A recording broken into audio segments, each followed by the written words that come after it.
You can see better. Hello. Let's see. Mm.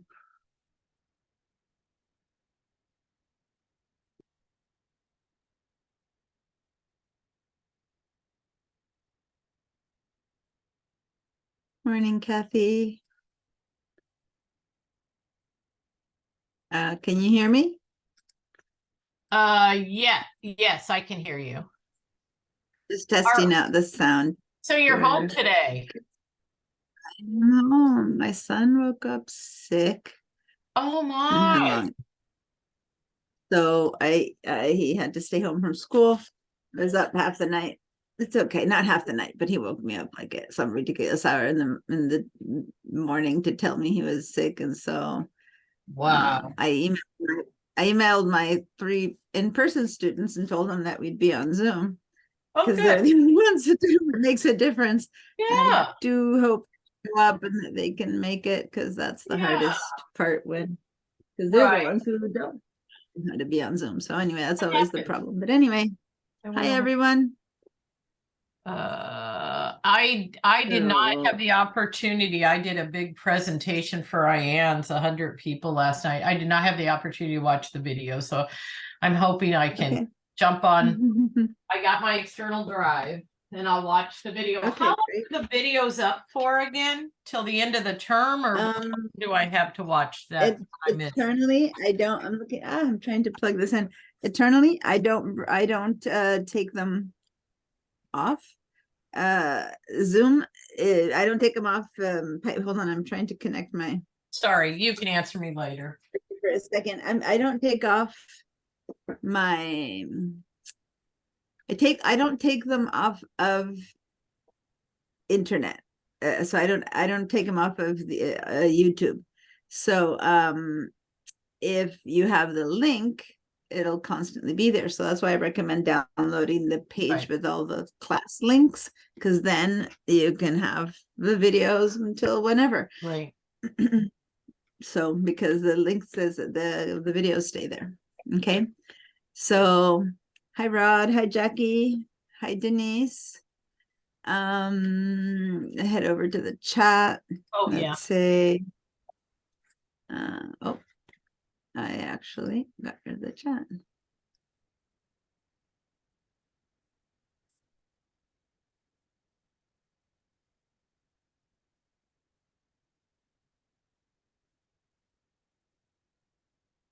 All right, so I do hope and the in-person students can find their way here. I am concerned that they didn't check their email and they're sitting outside the classroom. So I also emailed the front office and told them to tell them. But do you want me to call Nancy and call the front office and tell her to well, walk I did down? email her. But you know what? Can you actually maybe call? Yeah, that would be I just great. think that might be helpful. Okay, I'll do that way. Maybe they can go, instead of waiting for them to go in, they can go out to the door and tell anyone who's still there that I'm on Zoom to check the emails. Yeah, how sad. Anyway, okay, so I'm going to go ahead and I'm opening here my screen to share, because I just set up my computer over here to share. And today, hopefully we'll have other things that we're going to be talking about too, but I wanted to talk about the backups. I'm looking at who else should be here today. Well, let's just ask you four. Do you have a functioning time machine going on? I think that at least you and Rod and Jackie and Catherine. Yeah, how about you, Denise? Do you have one? No, I don't think so. I don't know. Yeah. Okay. Well, if you don't know, then it's a no. And mine is connected, but it's on my desk. So, and then I have another one. Okay. Denise, did you get a portable hard drive? I don't have it with me right now here, but I do have one that my daughter's going to give me.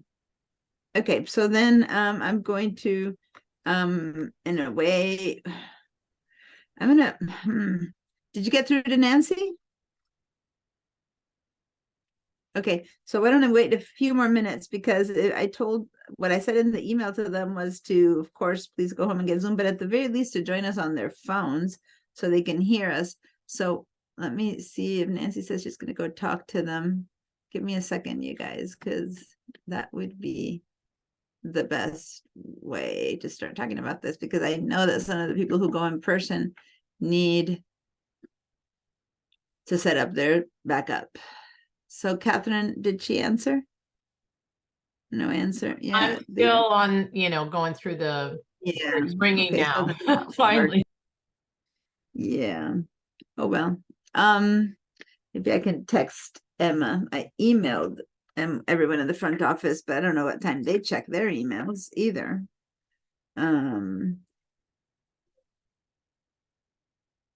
Let me.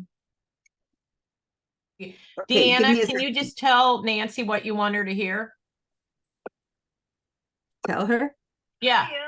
Hi, Deanna. Oh, hi, Nancy. How are you? Can you hear me? I hope that Joaquin will be fine too. Oh, you got my email. Thank you. I'm just wondering if you could take a peek out and see if there's people waiting outside on that bench near room 3, because although I emailed them, there's 3 people. Oh, what's that? She's working at the Schott campus. Yeah, let me. Oh, she's at the Schott campus today. She's going to transfer us to Libiana now. Yeah. Okay. Great. I also emailed Lydiana. So, well, that's good. Thank you. Thank you, Nancy. Thank you, Nancy. I emailed Lydiana too. I emailed Lydiana, Emma, and Nancy. So hopefully one of them. Okay, so she's going to transfer us. I know this is a way for us to have a conversation. Yeah. Thank you again for that wonderful, wonderful, wonderful presentation. Thank you. Thank you. Now that I go say that, here we go. Thank you. Thank you. I forgot that on Thursdays she's in the Schott Center. They go back and forth to the different campuses. I'm gonna let but you I just Lydiana, who's in the Schott Center. Okay, and she's in the wait. I'm gonna let you talk to her directly, so I don't explain All right. who I am and what I am, and that she's talking. Are you just calling? Did you just call the front office number? Is that what you did? She transferred us. Name and a message. You may start your message now. We'll transfer. Oh, I get a mess. Sorry. All right. It's okay. I'll just keep going. Hopefully she did get an email, same as Nancy, same as Emma. So hopefully someone is sticking out their head and telling them, or they are checking their phones and going, I wonder where she is, and reading their emails. Okay. That's all we can do about this. I can't fight. Today's our last class. That's why this is a bit of a bummer, because if I can't find them, I can't see them.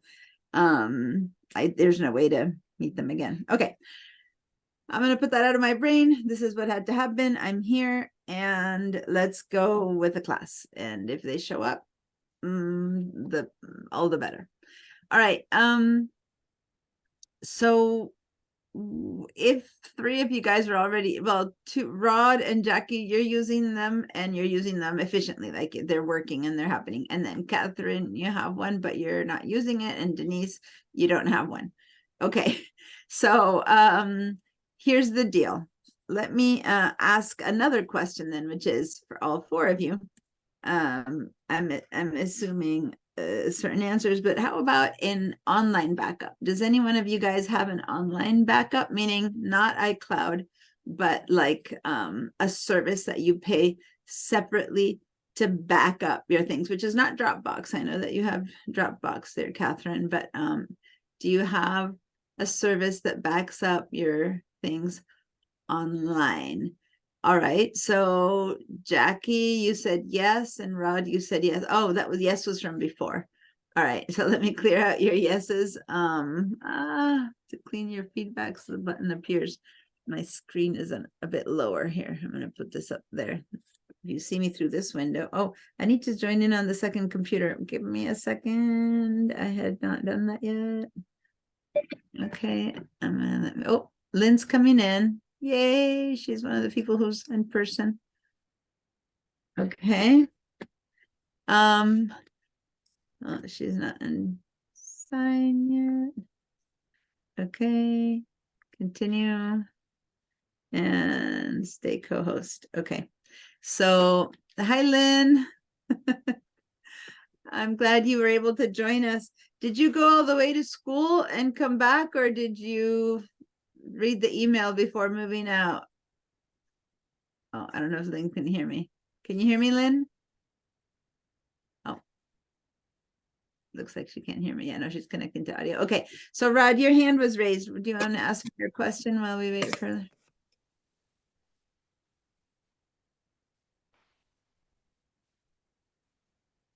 Rod? Are you having the sound issue again? Yeah, I can't hear you. So remember that you need to change your audio connection. If you, I think I see your mouth moving, but I can't hear you, Rod.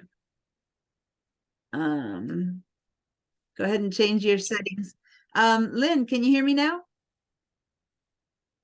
Yeah, okay, great. I can't hear you because you're muted, but I saw you doing your thumbs up. Great. Did you get to go to school and then come back, or had you seen my email? I just want to know about the other two people, if you saw them there. Lynn? I'm here. Yeah. So did you go to the Wake Center first and then come back, or did you see my email? No. I saw your Okay. email. All right. So then I don't know about Carol and Barbara. Hopefully they'll join us later. All right. I practice, the people at school do use Zoom to connect to the class as well, so that then in case something like, well, for other reasons, but if this happens, I do know they know how to connect to, so hopefully they can. All right. So Lynn, you don't have a computer, you have a Mac computer, which is why I'm going to talk about backups, and I know that then that means that you don't have that kind of backup. But I just asked a second question, which is who has an online backup, and that is not the iCloud. So, and this can be for PCs or Macs. That's why I'm asking you too, Lynn, for this question. And what that means is there's three kinds of backups that we can do. We could have a backup. Oh, okay. So you do have, is that your portable hard drive, and you're gonna? But I have the PC. Is For the that work PC. the same? Is that the same?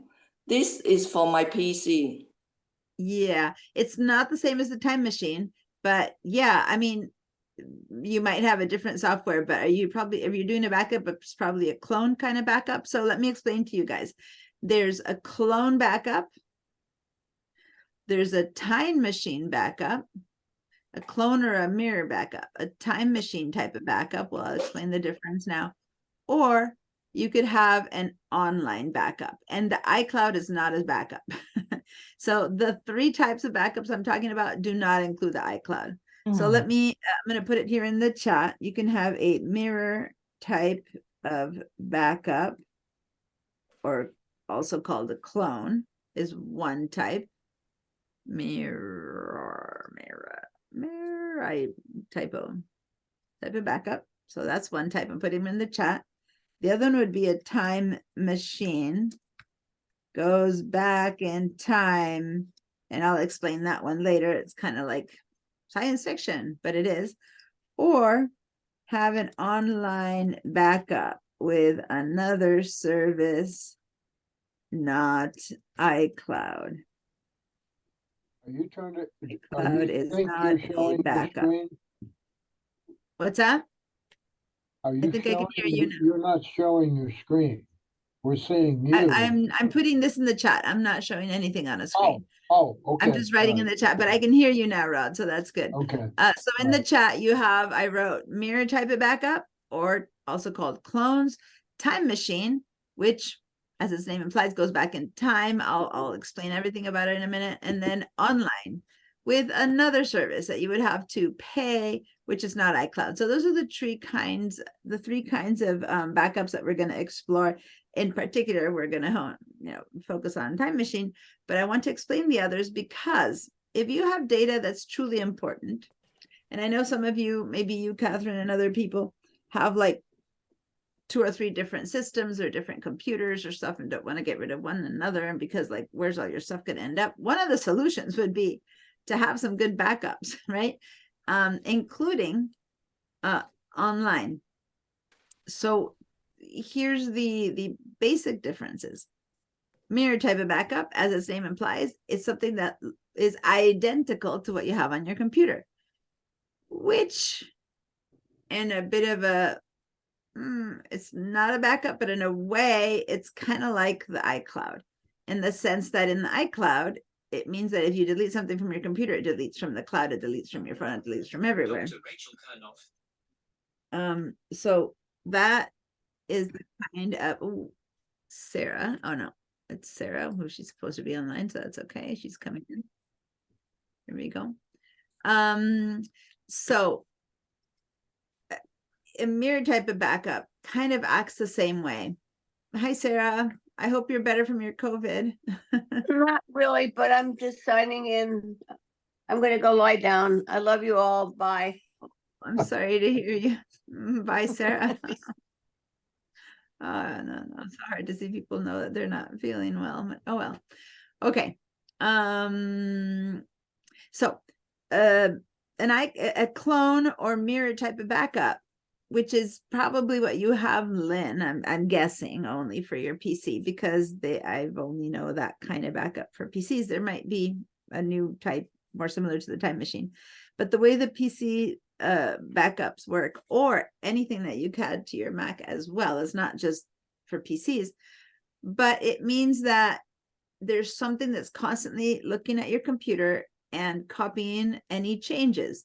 And if you add something, the mirror backup checks and goes, let me go ahead and make it look identical, and it adds it to the backup. And then if you delete something, it goes, looks like something was deleted, and it gets deleted from the backup. So that's why it's a mirror. You basically have the same thing on both. Oh, yay, Carol's joining us. So she's one of our in-person students too. All right. Yay. Hi, Carol. Can you hear me yet? Oh, she's still connecting to audio. Okay. So that's the clone or mirror kind of backup. The other kind of backup is the Time Machine backup, and then just barest of explanations. Hi, Carol. Bye. I'm glad you made it there. Out of curiosity, did you go all the way to the Wake Center, or had you seen my email? Yeah, your email goes to spam, and I didn't look at the email. So, all right, I got there. Nobody else was there. So then did Lydiana check in with you, the front office? No one came out to tell you? No, I found it on my iPhone eventually. You found it on your phone. Spam. Okay. Well, thank you. You need to you need to unspam me. I'll okay. Check in with me later. You can share your screen. I can teach you how to unspam me, because I was so worried today when I had to have you guys. No problem. Here. All right. I'm glad you're here, and I hope Barbara makes it. Okay. So I was explaining the 3 types of backups. One is, and I'm going to put it back in the chat so that you have access to this too, Carol, because it doesn't, people who join the chat only shows up from the moment they've joined. So there's 3 types of backup. And so one of them, and I just tapping it in, if you can read it again in the chat, is the mirror type of backup or clone. The other one is the Time Machine type of backup, which kind of I'm about to explain right now. And then the last one is the online backup. So the difference with the Time Machine one, the Time Machine backup, is that it does exactly the same thing that I just said, mirror, mirror, mirror. But then it doesn't delete from its memory the stuff that you delete from your computer. So it checks, oh, something new arrived in your computer. Okay, let me copy it. So exactly what you have on your computer is on this Time Machine hard drive. It's a software called Time Machine, by the way. It's just any hard drive with a software called Time Machine. It copies anything you add, and then it checks in again an hour later, and you added something else, so it adds it. So up until that, it kind of works the same way, but it hasn't deleted the prior copy. And then it checks in in, you know, an hour every hour of every day, as long as it's connected, it checks in, and anytime there's a change, it records that change, it records that change, but it doesn't delete what it had before. The thing is, it's not that it copies everything every time. Rather, it only adds any change, right? So if you added something, it adds it. And that's why it kind of grows a little bit as you add things, which is why you needed to buy a piece of a portable hard drive that was at least double the size, because this backup is going to be growing as you add things to your computer. It adds it to you to that, but it still has the information of the first day you set up your time machine. So what that means is that you can basically go back in time and say, oh, I had this file here last week and it's not here today. And you look around and you can't find it, and you go ahead and you go to the trash and it's already been emptied, and you know exactly where it should have been, and you do searches and it's not there. You somehow managed to trash it, or something happened to it that you do not know where it is anymore. So you can go into that time machine backup and go back in time, choose the day a week ago when you were working on it, and it'll be there, and you can just bring it back into your computer from that time machine. So it'll save things that you have already deleted from your computer. Does that make sense? Now, that time machine goes on for years. So you can have that thing going on for 2 years, 3 years. You can go back in time that long to find things that might not be there anymore, that you might have added or deleted. Also, say that your computer starts to get really glitchy, you get a virus, nothing can fix it, and finally you have to reset your whole computer. Well, you can just reset it to 2 days ago when it was working fine from the backup, and you'll only lose maybe anything that happened then that day worth of things, because you have backed up from your time machine to set your computer the way it was 2 days ago. So that's what I mean about you can go back in time. And that's why it grows. A mirror or clone backup is always identical. If you have 5 things in your computer, 5 things in your clone, 5 things in your computer, 10 things in your computer, 10 things in your clone. But the time machine ends up slightly bigger each day, slightly, so it lasts for years. Before I continue explaining, I see a hand there. So yes, Catherine. Okay, so when you say it's on your computer and it's backing up your computer, but like I have things that I'm doing on, what does that mean? The hard drive on my computer? Because I save things to Dropbox and I save things to OneDrive. And are those also on my computer as well? If I don't have that as my primary storage spot, I'm confused how. Yeah, no, that's a great question, because actually it saves anything that is on your computer. Plus, if you have, like, those of you who have things in the iCloud that I've been saying, well, it's really in the iCloud, not on our computer. That's okay, because the time machine still copies it, because those files do appear as if they're in your computer. The desktop and documents do appear in your computer, so that works. But it cannot save material that is not truly in your computer. So if you have, for example, Dropbox, if Dropbox has different ways of working, and one of the ways of working, and same with Gmail, one of the ways of working is that all the stuff that's in Dropbox is also on your computer, kind of like the iCloud, and it occupies space. If that's the way it is, then yes, it saves the Dropbox stuff. But if you're using your Dropbox only to put things outside of your computer online, like you put it in a folder called Dropbox, but it only saves the stuff online, and it is not physically in your computer. If you do a search, that file is not in your computer. If you search, it's always online. Then no, the time machine doesn't back that up. Does that make sense? I'll take you through the steps. All right, as long as you show me. You can see, I can see the path and know where it's going. Okay, perfect. Thank you. So it depends on the type of file. So for example, Google Suite, you could have, most of the time people who use these external drives like Dropbox, which if people want to know, I can explain a little bit further. But people who use these external hard drives, just basically more space on your computer, but instead of having another hard drive, you have another you hire an online service, which you pay Dropbox to keep your stuff. Then so it's equivalent to having an extra time machine. So let me I do that because of fire. I'm afraid, I live in the foothills and my computer's gonna burn and I won't have my external drive with me. And so I'm really thinking about that as another, and maybe I'm not thinking correctly about these things.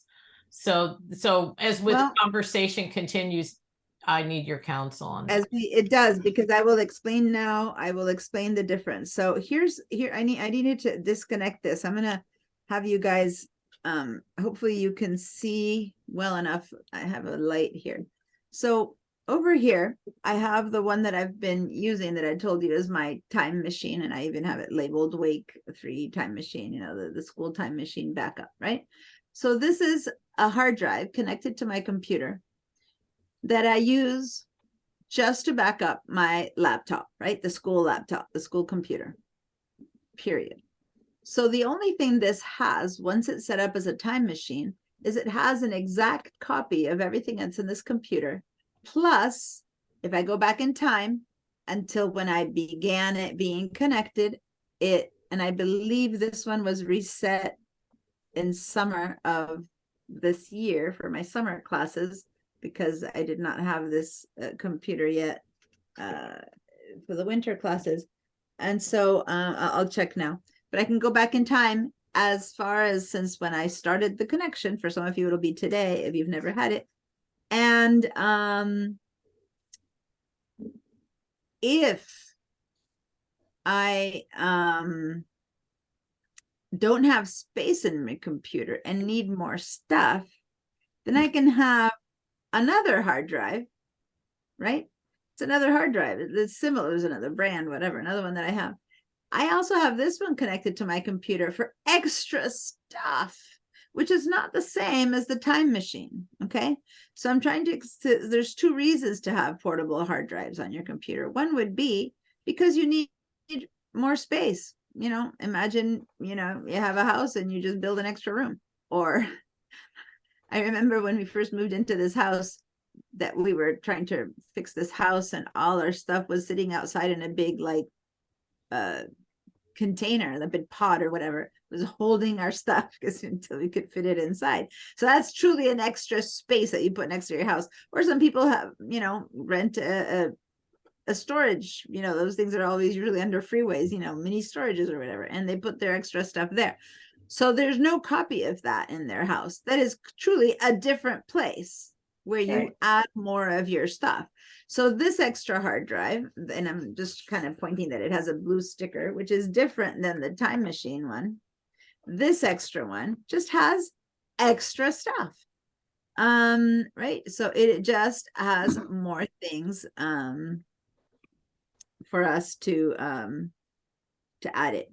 Now, imagine that I get a fire, like, you know, Catherine just mentioned, or someone goes into my house and steals my computer and happens to take, you know, this little hard drive that has extra stuff. Well, the good news is that if they left my time machine, I can still recover my stuff. But if this had no other copy, this is lost. More to the fact, because forget someone coming into my house and stealing one or another. If they steal one, they'll probably steal both. More specific to the fact is that if this is holding extra stuff, right? It's not a time machine. It's just an extra room to my computer. Hard drives die. And if this little hard drive gives up the ghost, everything that was on it disappears because I had no backup of it. Time machine does not copy stuff from other hard drives, only what's on your computer, anything that you actually see on your computer. So if I do have one of these at home, which I happen to, and I'm showing it to you, but it's connected. And I'm going to put it up here and hope it doesn't mess up and disconnect itself because I'm pulling cables around. Uh-oh, can you still hear me? Yeah. Yep. Because it said that my microphone switched. I think I disconnected well, as long as you can still hear me, it doesn't matter. When I was moving cables, I disconnected the other cable. Oh, you can't see me. So no, my webcam, hold on. Something happened there. My webcam disconnected. Ah.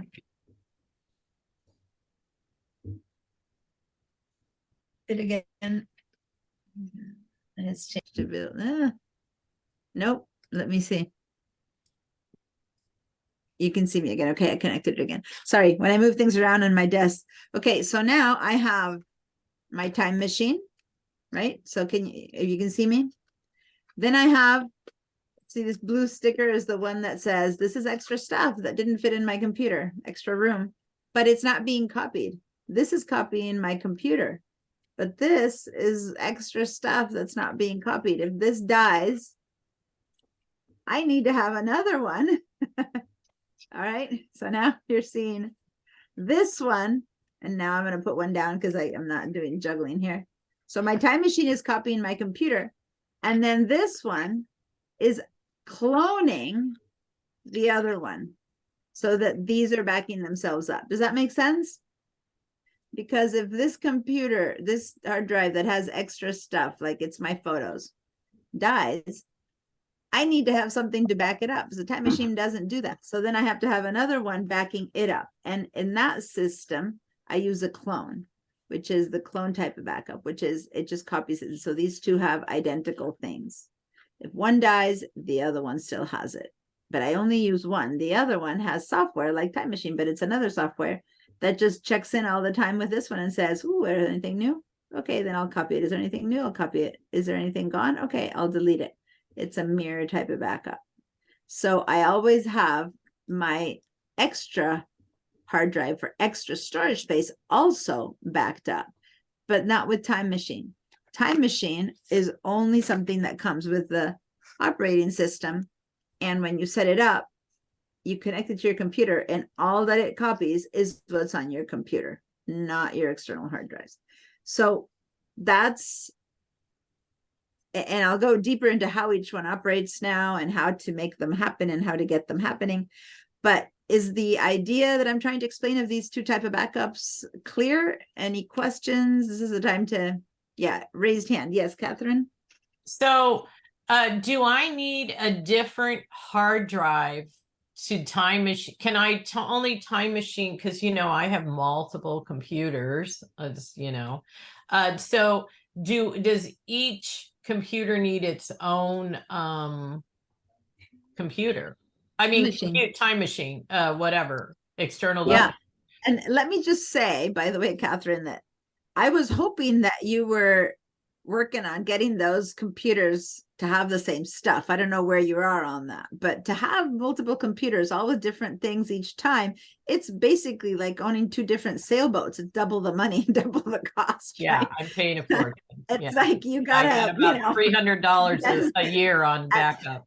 You're on one or you're on the other, right? It's different things. Or like you have two different recreational vehicles. One is a boat and one is a, right, I don't know, an RV. And at some point you're in one or some point you're in another. Your computers are separate individual things. And so each one needs its own time machine. And if you have the similar, different stuff, completely different, one is for work, one is for home, that's fine. You can handle it. But if you have the same stuff on both, you need to go, did I leave it in this house or in that house? I don't know. Someone was saying, and I'm just saying that now that I gave that example, someone was saying the other day that they're an assistant, someone I met, they assist some star. They didn't say what star, but here in Santa Barbara, there's, you know, some Hollywood stars and whatever, and they're assistants. And they said that sometimes they need to keep track in which house did which outfit end up in, right? Because they have a house here and a house there. So I was just thinking when I was saying that to you, it's like, oh, wait a minute. Because if you have two computers and you wear the same clothes in both, right? Then, and you traveled to New York or you came back to Santa Barbara, where did that pink fur coat end up or whatever, right? It's like, unless you buy two pink fur coats, right? So anyway, so that's what's happening when you have two completely different computers. If you manage them well, that's good. If not, I would recommend to slowly transition everything from one into the other. And once you have all in one, Yeah. clone the other one and then having me the identical, or just use one. I'm assuming because one is old and you're about the new one to start using the No, new I one. mean, the issue is that I bought a new laptop and then I'm taking this class, but I wanted to get the latest version, so I bought a desktop, and this desktop, I went under a different iCloud because I had run out of space on a previous thing. So that's why I'm here. Is my laptop has nothing on it, basically, because I want to be a virgin and do it the right way on here, and So decide transfer what I stuff want. on your own. Okay, I get that. Ideally, you would have copied everything and then you would just organize the new one, right? And not have this back and forth. But if you have some stuff on one another, I'll leave you to it now. But basically, to the original answer is yes, you need one time machine for each one. As much as if I have an extra hard drive, I need, and these are now my simples, then I need another copy for that.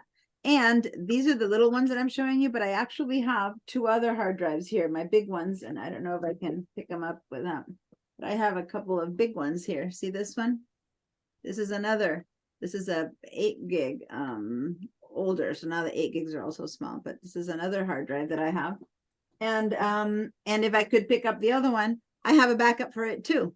So I actually have a lot of different things connected to my computers here. I have 2 extra storage spaces for my photos and then for work, plus my computer. So that's 3 spaces that hold my stuff. And then I have the time machine for my computer and then a clone for each one of these. So I actually have a lot of different places that hold my stuff, but I do keep track of what goes where. So I'm pretty clear what's where.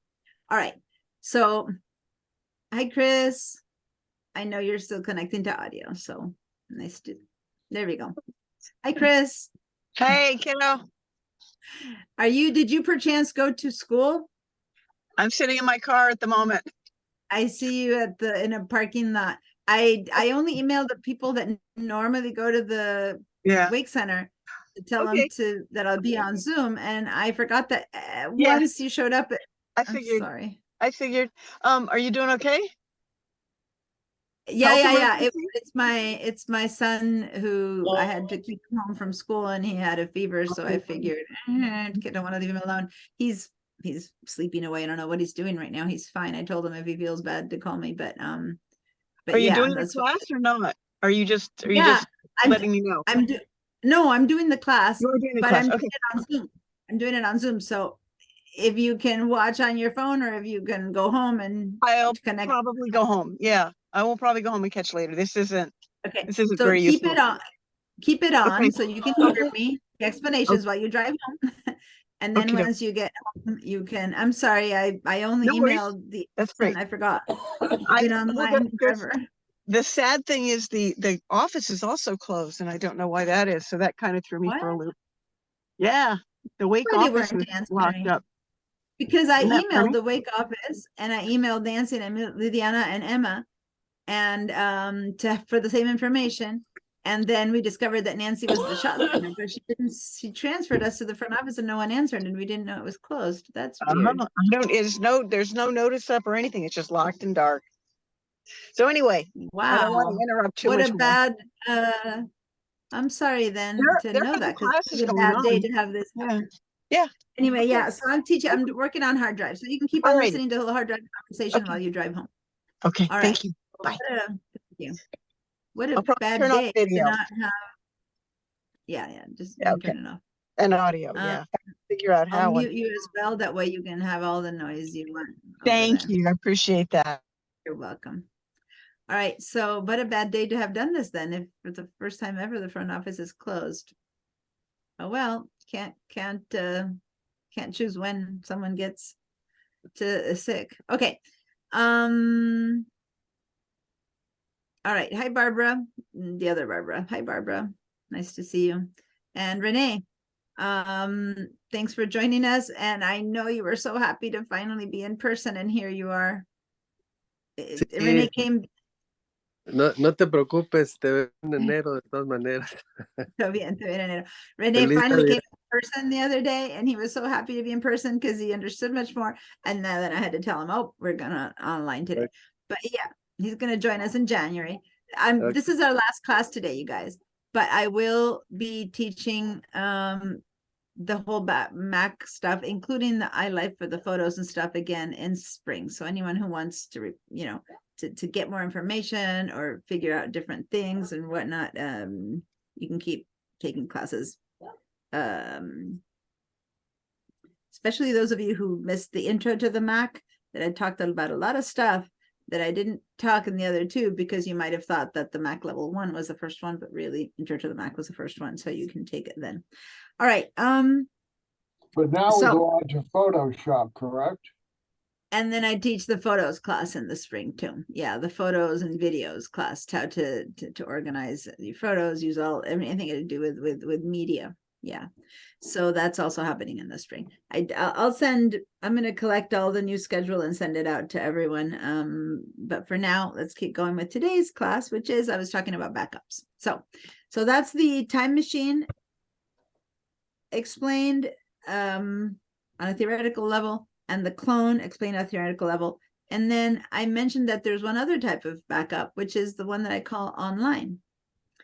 And what that means for people who are really, really, when people talk about backups, experts, people who talk about backups, that's what I mean by people who talk about, people who write and explain and talk about backups, and people who use things on backups, you need to have something backed up 3 times. You need to have 3 forms of backup for it to be considered safe. Now, I'm not sure that everyone's going to do that, right? It might be one too many or not. But if you have something that's so precious that you really don't want to miss it or lose it, like, your photos from all your life or things like that, I'm assuming, then you might want to not trust it to just one type of backup. For example, if my laptop is sitting in my house with my time machine connected to it, right? And then, yes, a fire ravages my house. Doesn't matter. My computer is gone, and so is my time machine. So is my backup. Does that make sense? It's like, doesn't help. It's amazing to have a time machine for its versatility, for all the other things that we're going to get to once I focus just on time machine. But it's just a physical backup that if what happens is that the house gets burned, it goes as well. So then the other way of backing things up is to have an online backup. And remember, I said the iCloud is not a backup. And let me clarify why. The iCloud only backs up the things that you put in the iCloud. That's it. And there's a lot of stuff on your computer that doesn't go in the iCloud. All your applications, other applications that you've installed, like Adobe, Microsoft, all that kind of stuff, that doesn't go on the backups. If you installed Word, Excel, PowerPoint, Photoshop, Illustrator, any of those applications stay on your computer. They don't go up to the cloud. If you have other information that you put somewhere that is not in the documents or desktop folders, only that's what goes to the iCloud. But what if you have another folder? That doesn't get copied. So the iCloud is not a good backup. It is only a backup for your iCloud stuff. But your entire computer gets backed up on the time machine. Every single thing, every choice, every nuance, every decision that you've made about your computer, how you want the mouse to work fast or slow, where you want to put your dock, all that kind of stuff, everything gets copied onto the time machine. That's a true backup. And a clone would do that too, because it copies your operating system, all your file settings. So a clone is also a true backup. Those are the 2 that I've already talked about. The third one is online, which is good in case a fire or someone who goes in and steals everything, or maybe lightning strike and the power surge goes off and your computer dies and your time machine dies and everything dies. Well, guess what? You still have something online. Now, these are services that you have to pay for. I'm going to go ahead and put an example of 2 services there in the in the chat. One would be Backblaze.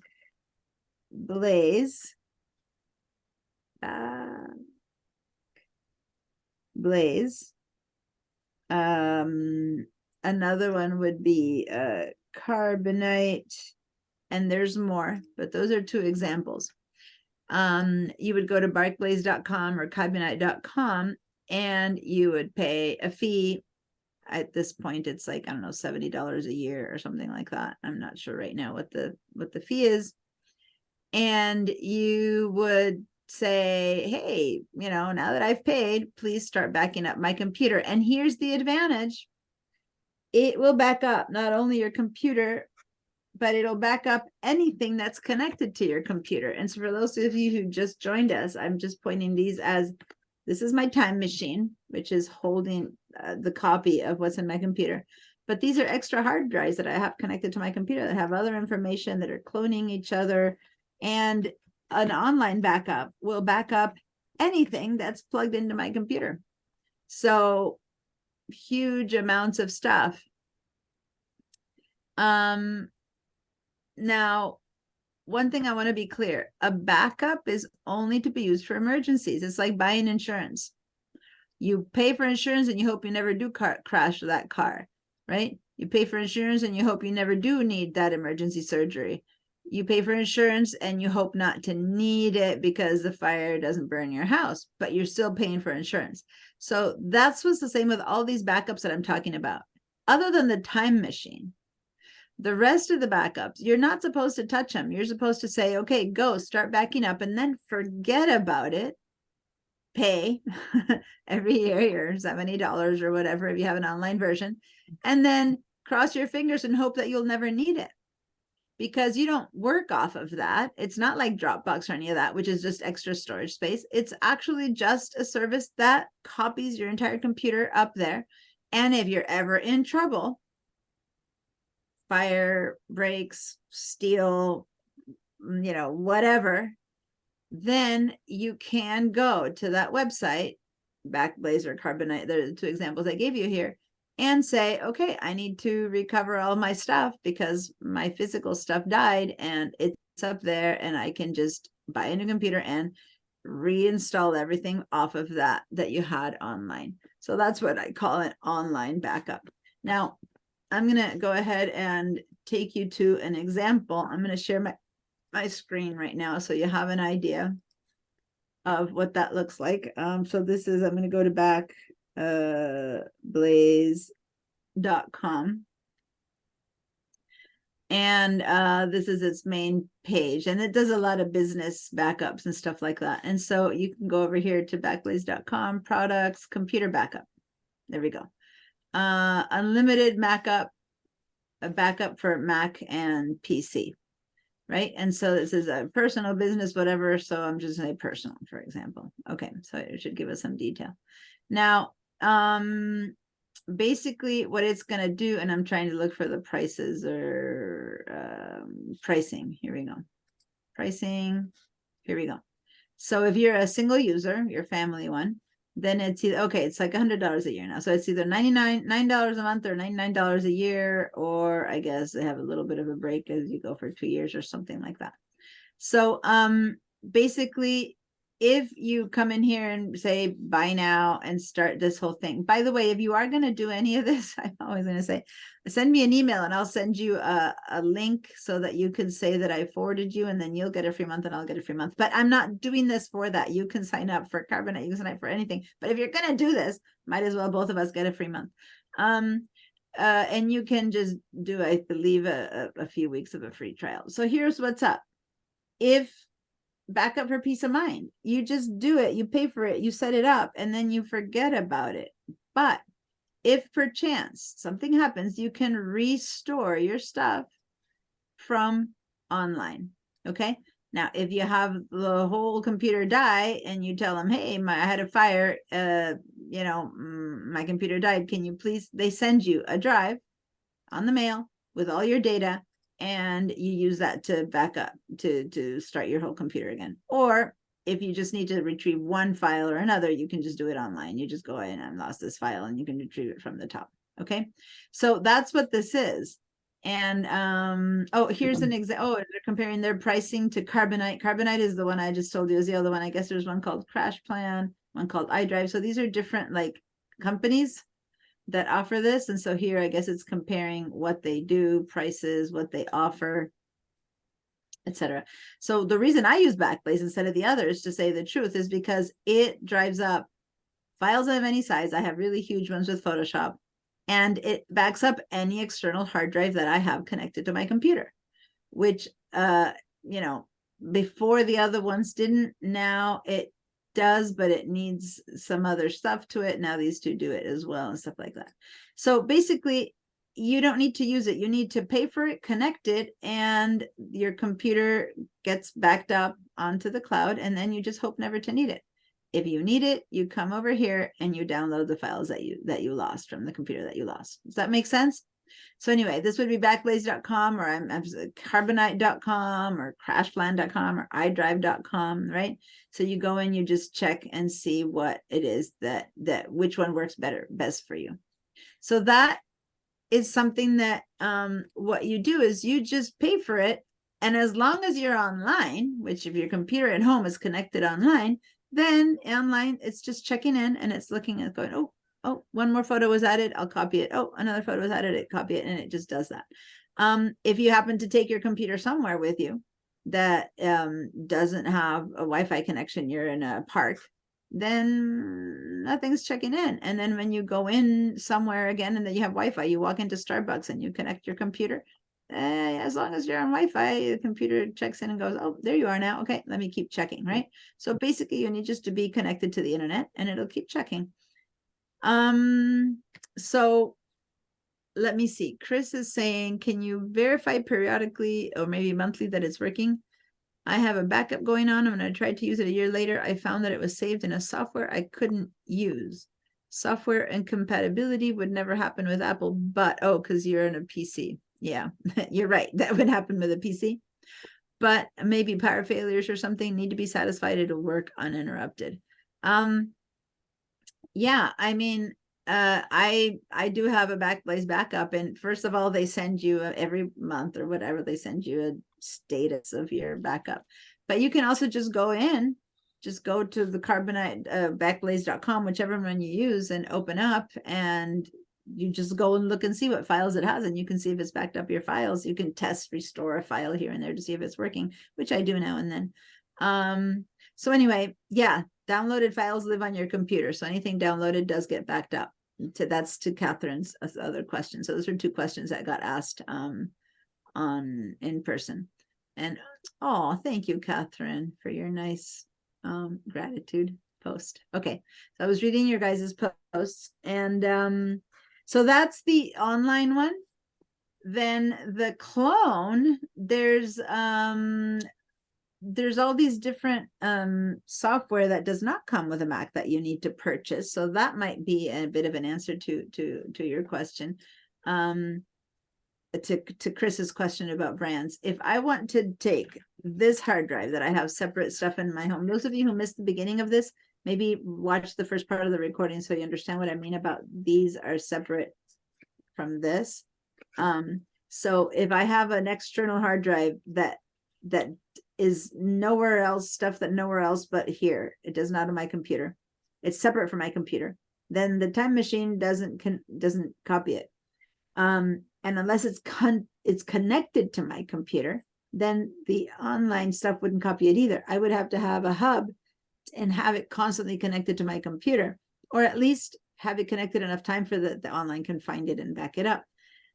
Other than that, the physical copy, I would have to download software, and I have Carbon Copy, I think is the one that I have. I don't have it in the school computer that I'm sharing, but I have it in my personal computer. And then I just set up the software, and I think it's $34. You buy it once and you own it or something like that. I'll go and check on it right now. And then, yeah, and then I just tell it, okay, find anything that's in here and copy it onto here. And so again, it's automatic. Once you set it up once, it just keeps happening. It just keeps happening, and you just forget about it. as long as they're connected, but they need to be interconnected or it won't work. So all of this assumes that you have things connected to your computers. All right, I believe, let me see, is it, it's not carbon copy, Mac backup. Is that what it's called? Carbon copy cloner. Yes. So let me share my screen. I just did a search. This is the other one that I own, which is called Carbon Copy Cloner. See the difference? This is a software that you buy, and I've had it for years and years. So when you talk about compatibility, it's for the Mac. So you just buy it. How much does it cost? Let me see. Carbon Copy Cloner. Does it have a website or something? Carbon Copy Cloner. Let's see. Download 30-day trial. No. How much does it cost? You buy it. Well, I don't have the price right now, but I think it's like system requirements and downloads. Why is it not giving me the price? If you click on buy now, won't it bring up now? Yeah, it'll tell me. Okay, so $50. I guess when I bought it a while ago, it was 34. I remember 34, 35 for now, or something like that. $50 to buy it. So if you buy it and download it, then you have that to create as the copies of external hard drives that you have to other external hard drives. So that's a plan B, and it's from the Mac OS. You don't want the generic ones. When you guys go to Costco and buy a system there that says, oh, and it does automatic backups and things like that, that only works on a PC. And then you're tied to whatever system. If you bought a Seagate version, then it's the Seagate software. If you bought a, whatever, my Passport version, then it's their software. So it's all these different softwares. And then you end up in with Chris's question, which was, well, what's compatible to what I have? Exactly what happened. Oh, a year Costco later, I go back. A year later, I go back and look at this backup, and it takes special software that I no longer had and didn't know that I needed. And everything was encrypted and compressed, and I lost everything. Yeah, it's terrible. So don't get fooled. Don't get exactly. So if you guys ever do that, I send you guys to stores to buy a backup, and when you buy the box, it says, oh, it has backup software. It really only works for a PC, but Chris has a PC. So Lynn has a PC, so you guys could get stuck in that little thing. And B, if you have a Mac, you're going to have to reformat that thing that you bought into a Mac system, and then that software will disappear because it's not even available for the Mac. Okay, so that's why I don't really warn you about it, because you guys are in a Mac class. But if you were in a PC class, I would say steer free from these softwares that come in these things that you buy, because they're they're proprietary to their brand, and then they don't work. So it should say for Mac only on what we're buying.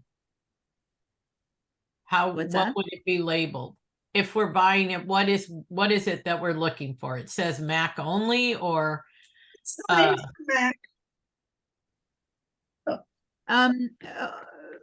Hold on. I was reading Denise's question in the chat, Catherine, when you asked the question, so I have to apologize because my brain wasn't on what you were saying. So hold on for a second, Catherine, so I can answer Denise's, because it was hanging in there a little bit longer. So when I said, oh, system requires Catalina or greater, it just means that, like, when I've had Carbon Copy Cloner for eons, and at some point there's a lot of software that once Mac upgraded to Catalina, a lot of software that worked before stopped working. It was just a change they did in Catalina. So all of my Photoshop, a lot of stuff, big lot of software in the world stopped working. And if you upgraded to Catalina, you had to buy a new version of that software. And that's one of the things that happened with the Carbon Copy Cloner. But over there, it says upgrade for 50% off. So if you were to have to upgrade, it would be $25 in this case instead of $15 once you buy it once. But Photoshop, I had to switch to a new Photoshop. I had to purchase a new Photoshop. I had to do a lot of stuff once I moved up from Catalina. So that happened. And then move forward many years later, in Ventura, that kind of happened again. So in between Catalina and Ventura, there's been like 6 different operating systems. And with Ventura, there's software that stopped working again. For example, the Photoshop, the Adobe and all that, when you want to go up to the latest versions, then some stuff doesn't work if you haven't upgraded to Ventura and stuff like that. So that's really an issue with that. The people who make the software need to keep upgrading their software to keep up with the operating system changes that the Mac is doing to make their computers run better and whatever. But then the software makers have to make their computer work with the new software. So sometimes it lags for 6 months until they get the new software out. And sometimes you download the new software for free, or sometimes you have to pay for an upgrade or something like that. So that's when you see, do you have to go update? As long as your OS keeps updating, at some point, your printer is going to stop working. And it's not that it stopped working, but that printer software driver is too old to work with your computer. Or you need to go to HP or Brother or wherever and download the new drive that works now with the new operating system to make it connect again, right? So it's like you need to have them speak to your computer. So that's just one of the negatives of constantly upgrading. On the other hand, if you don't upgrade, you also stop having like system security preferences, stuff like that. So there's this back and forth to upgrading that we talk a lot about it in the first class, Intro to the Mac, which is it worth it to upgrade your operating system? And one of the first things I say is, we'll first check in with all these other software that you have and devices that you own, printers mainly, to make sure that they still work if you upgrade to the next operating system. Because if you don't really want to change your printer, you go and check and see, is my printer that I bought, 10 years ago going to work with Ventura? And you go to the website to Ventura, to the printer software, and go, hey, are you guys upgraded to Ventura or now to Sonoma? And they'll say, sure, but you need to download this drive, or nope, we've stopped supporting that one. It's a 10-year-old printer. We don't support it anymore. You got to buy a new one. At some point, everything makes you buy something new. Got it? All right. So Denise, since it's your question that I'm answering and your hand is up, yeah, what? So is a way of thinking about this, like when you buy a home, you have to be prepared for the long-term commitment of property taxes are going to increase. You might have to remodel your kitchen. You might have to convert your gas stove to electric. So you really got to have enough in the budget to keep up. Is that kind of a correct way of thinking about it?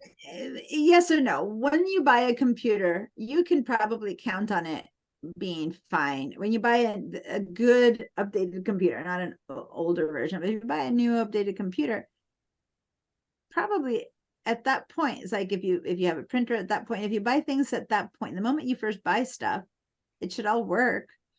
Maybe for 5 years, even you have many years worth, until at some point something is too old. Or maybe you had an older printer and you bought a new computer. Well, then that's when you need to see if there's still, like, you had a printer that you've used for 10 years, but you just bought a new Mac. Well, when you connect it, suddenly it doesn't work. And then, okay, so does this mean you need to download updated software for the printer, or does this mean you need to buy a new printer? So then you need to consider that investment. And I was just going to say, we have hardly had to do anything to this house and at that level before, since we bought this house. I mean, we remodeled and stuff, but the other day, remember that I had surgery at the beginning of the session, or was it Mac level 1? The day I came home, it was just a day thing, but I got home and we didn't have hot water. And finally we had to change our whole hot water system. Well, I just ended up paying $5,000 for that. Yikes. Was I expecting that? No, I just got the bill and I'm like, right. Yeah. But that's because I own a house. At some point I have to do that. Hopefully we don't have to change the roof and the termites and all the other stuff people to do, which we've never done. One of these days I'm going to have to do it. Same thing with then the computer, right? It's a good thing that you come at, you basically said that example, because you buy something, you need to keep updating it or upgrading it. I wonder if they have insurance for you can buy insurance for home repairs and things like that. I wonder if they have insurance for all your computer.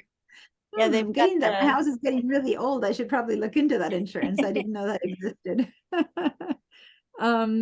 No, there's no insurance to the fact that they're gonna upgrade you out of Right, your right. device usability. Right, So right. yeah, at some point, you know, you need to keep things up.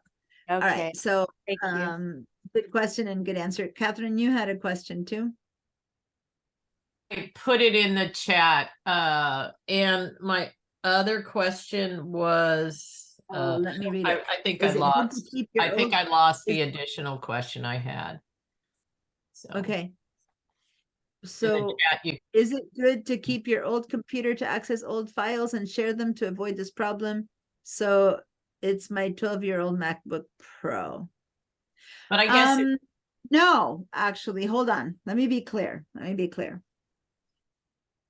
Files don't get old. It's the software that runs them. So let me distinguish that. If I have a Word document file that I created 10 years ago, 10 years ago, the Word version that I was using was, who knows, Word XX1. Now I still have Word, but now it's version 10 years updated. I can still open that file that I created in Word 10 years ago. So the material I've created, I can keep accessing.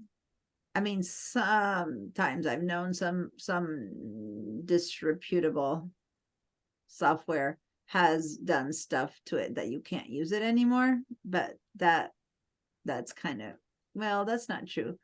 If you want to, like, if I want to open a Quark file and I don't have Quark and transfer it to InDesign, I have to pay a lot of money. But if I had the new Quark, yeah, no, not even then. I'm just trying to think of other stuff. okay. For the most part, as long as you own the software that runs it, Right. the software would be Adobe Photoshop. I worked on a portrait of my son 10 years ago. He was a kid. I made this beautiful portrait. That file is still in my computer. Now Photoshop has new tricks and things up, and I'm like, oh, now I can do that thing that didn't work out last time. So I opened that same file that I left behind 10 years ago. It's still an Adobe Photoshop file, but now I have a way updated version of Photoshop. I open it up and I do whatever I need to do to it. So yeah, it's Okay. about the just- software. Like the printer driver and the this and the that. Okay, thank you Yeah, for you clarifying. buy the printer and it's the driver is the driver for a printer. The word driver is equivalent to the software that makes it connect to your computer. It's called a driver. So it's that driver that needs to be updated to connect to your computer. But there is a limitation that in a file isn't limited. A file keeps opening up for 10, 20 years as long as you have the same software and its updated version, versus the computer printer gets old. The parts of it aren't compatible anymore. And at some point, the driver just can't connect to the computer anymore because it's too old. Okay, so physical things do get too old at some point, and you know, depending on what you bought. Like, come on, you just said you have a 12-year-old MacBook Pro. Me too. I have a 2012, which is now even older. A 2012, it's now 2023. It's working, it's totally fine. Mm-hmm. I dare you to find a good PC that's still working 12 years later, that's working well. And it might be working, but I dare you to find one that's working well. So it also depends on, you know, when you say, oh, Macs are more expensive. Well, yeah, but they work much longer. Now, do they work? Can I, on that 2012 computer, put in Ventura? No, Mhm. it stopped at Catalina. That's one of the examples of I couldn't upgrade it past Catalina. But if I were to open my files and use that computer, which I do, which I did to teach until this laptop was given to me by school. So until last year, I was teaching on my 2012 laptop and it was fine, right? So, you know, there's a limit to how many people tell you have to buy something new. And I go, no, not really. As long as it's working for what you need, you don't need to find something new. But when it stops working, you can't upgrade anymore. You can't do something anymore. That's when you go, okay, I think I've reached the end of this. But you might never need that. You might be happy. Carol was showing me she has an older phone. Hey, can you make phone calls on it, Carol? Yep. When you need it? Yeah. Yes. Do you need to upgrade then? No. Now, if you want the fancy gizmo and the latest game or the whatever, well, yeah, maybe it might not work. But if she wants to text, check email, make phone calls, yeah, my kids all have like iPhone 5s and 6s, and hey, I'm not about to spend a lot on them. It works. It works, right? Like my laptop, my 10E12 laptop still works. Okay. So anyway, now the main conversation, the reason we're having this conversation is we're talking about files compatibility, backing up and stuff like that. And so I went to show you software, and then it became like, well, is it compatible or not? But the main gist of this conversation was still about backups. So I'm going to kind of backtrack back to the whole backup conversation. And this is important because if you're backing up stuff from 3 years ago, say that you have a Photoshop file and your time machine is backing it up, And I told you the time machine keeps things from 2 or 3 years ago, and this file was created many years ago, but now you don't have Photoshop on your computer anymore. So you have the file, and if you need to retrieve it from the backup, but you still have that file but you stop paying for Photoshop, so you don't have Photoshop. Well, then you can't open it in Photoshop because Photoshop doesn't there. Now, are there other software that do workarounds for you to open up a Photoshop file? Yes, there's one piece of software that you can open a Photoshop file on. So you could do that, but you have to buy that one. So if you have a Word file, you used to have Word, but now you don't have Word anymore. Well, it can open in Pages and the Mac Pages, right? So there's workarounds. If something doesn't work, if you have an old file for Hoop software you don't have anymore. On the other hand, I did my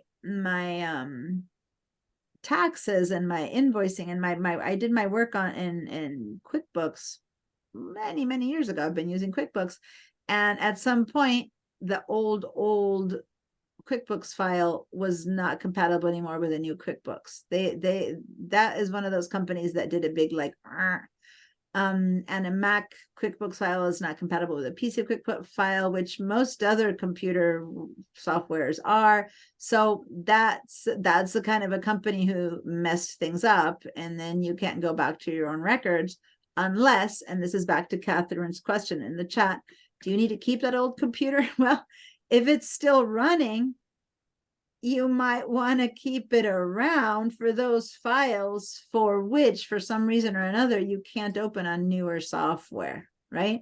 So I still have my, 15-year-old. It's a Mac. I don't even remember what it is. It's 20. Is it 2008? I don't know.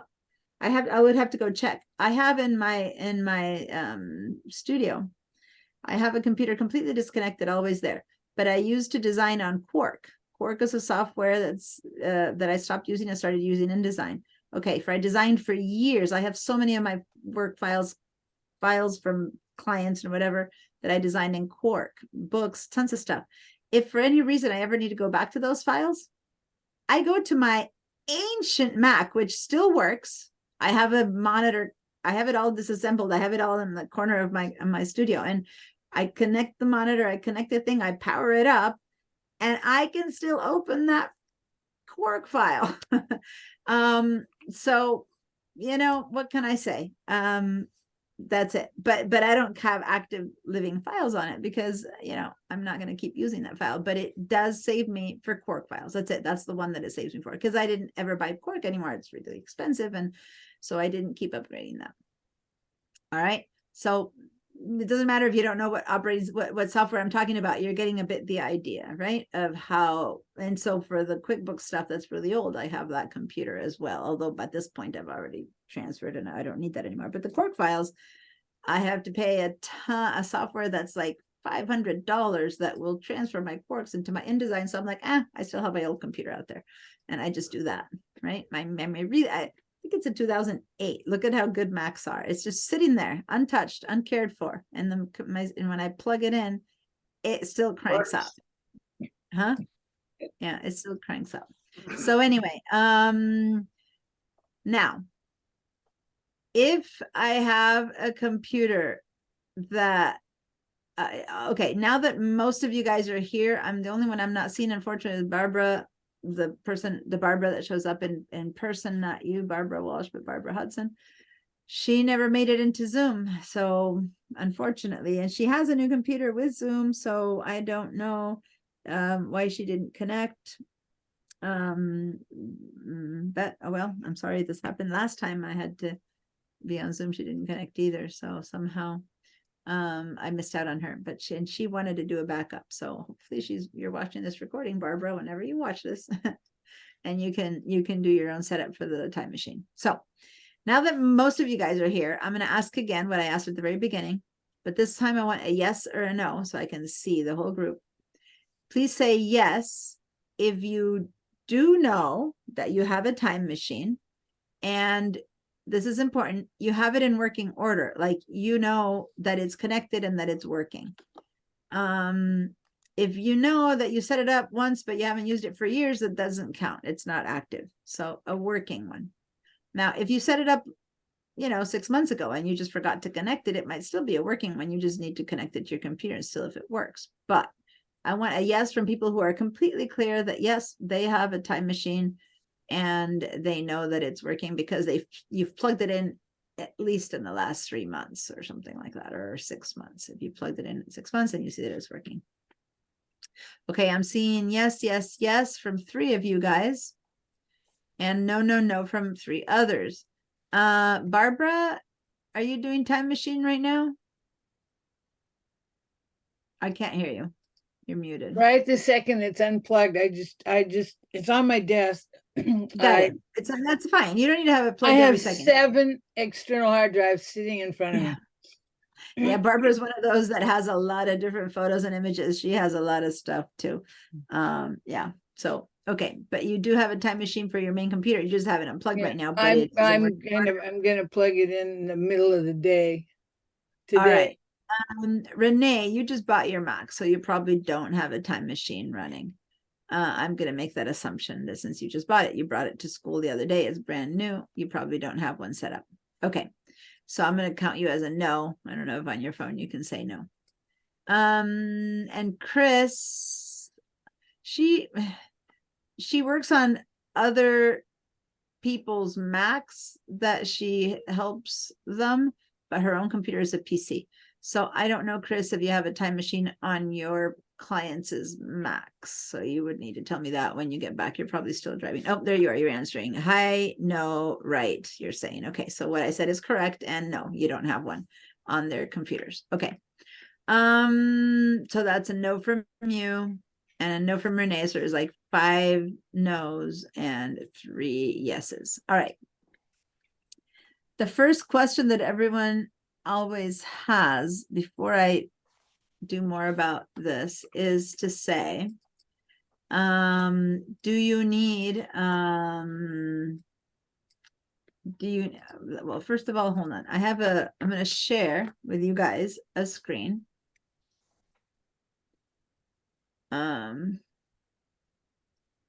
This is in your handouts, okay? In the folder handouts. It's called backups, okay? So you can this is a little bit of what we've been talking about, where I talk about backup types, and I have the mirror backup, which copies exactly the same as the files you have in your computer. So if you have 10 files on your computer, 10 files on your backup, on your mirror or clone, okay?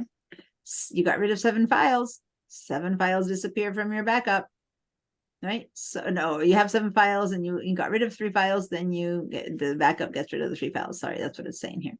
So those 3 files are gone forever because they're not in your computer anymore. You dumped them, and your clone doesn't have any anymore because it's copying what you have in your computer. And if you got rid of it, it gets rid of it, right? So that's it. You don't have those files anymore. Versus time machine. It's the exact same thing. You buy a portable hard drive. It's the same piece of physical hardware, but you connect to the time machine, which is software that comes on the Mac. You'll see it in your system settings. And it does a full copy of everything you have. So the first time you connect it, it's a clone. It's a mirror. If you add 10 files to your computer, the time machine adds 10 files, let's say a month ago. And then it checks every hour. It checks. By the way, a mirror, you tell it when to check, and you can tell it to check every 3 hours. But most of the time, a clone, you tell it to check once a day or once a week. You need it connected to your computer. And I tell mine to check in I don't know, like 3 a.m. when I know I'm not using my computer, I know it turns itself on and it checks and it does a copy. So once a day or so. So at most, if I lose something, I'll lose 1 day's worth only of stuff, of work. Time Machine, when it's connected to your computer, checks every hour. As long as it's connected to your computer, meaning the cable is plugged in. That's what I mean by connected, literally plugged in, connected to your computer. So then I add another file. So now I have 11 files. But then if I delete files over here on the clone, they got deleted from your clone.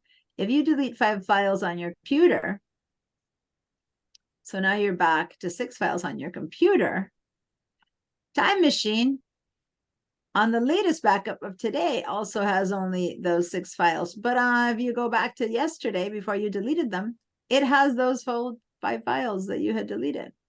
So they're still somewhere.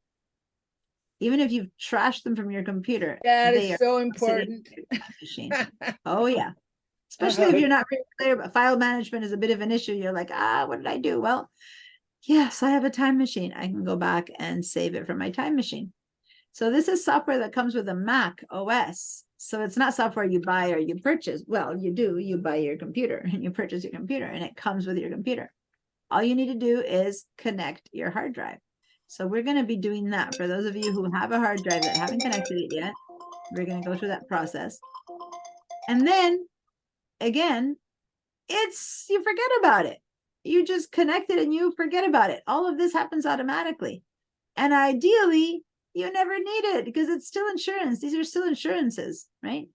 And hopefully you never need it. But the day, like Barbara just said, is so important. The day you do mess up and you do lose something that you needed, or you're working on something and you really like the older version first or something like that.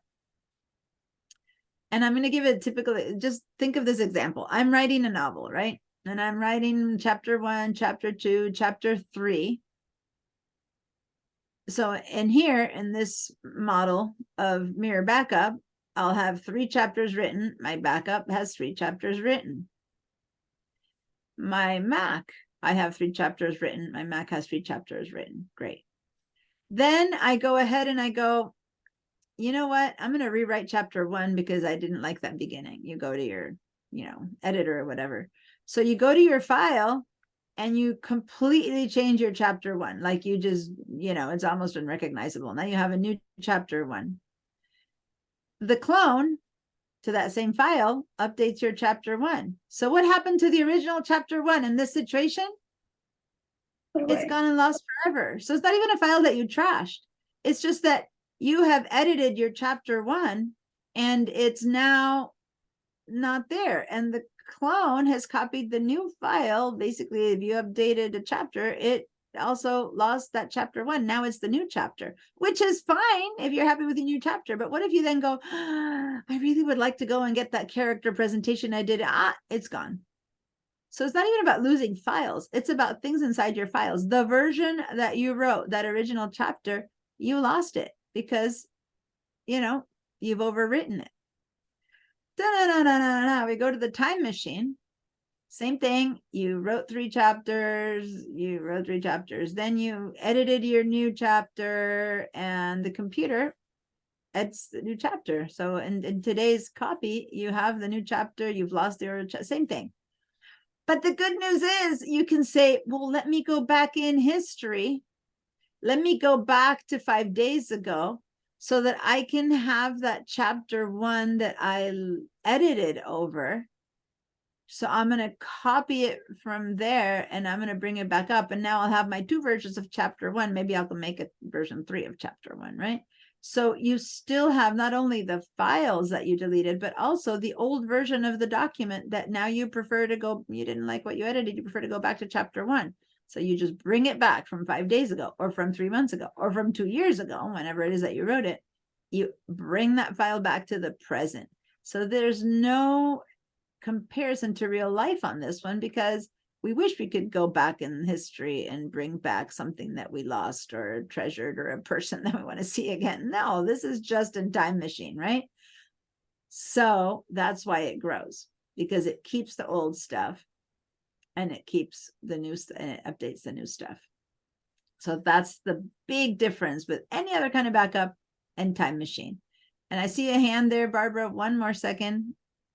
This in red is what I've said. You should have at least 2 backups with 3 existences of your. Well, actually, let me first take questions. This is a different thing. I thought it was the carbonite. So anyway, here we go. I think your question is probably based on everything I just said. So Barb, yeah, what's your question? So I've never gone into my Time Machine to look for anything. So if you want to find that first version, do you go to a date you think that you can remember when you wrote that? And yeah, so here that's what I'm gonna show today. I'm gonna show you this whole thing working in real life. So that's why I'm gonna have us plug in our machines. I'm gonna demo the whole process of how you would go to that date and recover that thing that you're trying to recover. Okay. Thank you. So I'm going to show you that. Cool. So let me lower your hand. So the last thing I wanted to say was this red stuff, which is if you really want to save, I think Catherine, you just said this saves me from saving multiple versions. Oh my God. Yeah, that's the thing, that you go crazy with multiple versions. Every time you make a change, you rename the file and drive me nuts to keep my files safe. Yeah, that's. Let me that's say, you are a goddess in my life. This has been the most revolutionary, liberating class. Thank you. I'm so glad. I love it when I have all these aha moments, which I guess I've been having a lot with Catherine. Yeah, that I used to have tons of versions of stuff I'm talking 20 years ago. And as soon as Time Machine appeared, which has been around for many, many, many years, Time Machine has been on the computers for, I don't know, 15 years. I don't know. Mac has had Time Machine forever. This system of being able to go back is a long time ago. I stopped having 25 versions of stuff because this is amazing. Anyway, so how to put the path on the bottom of the dog. Okay, I'm going to show you now how to retrieve this stuff. And then you'll see how to do that last part of your question, how to put the path or whatever. So watch. I'm going to go back over here and tell you then that if you have something really important, like you're a writer, you said, so you're writing that novel or that article or whatever you write.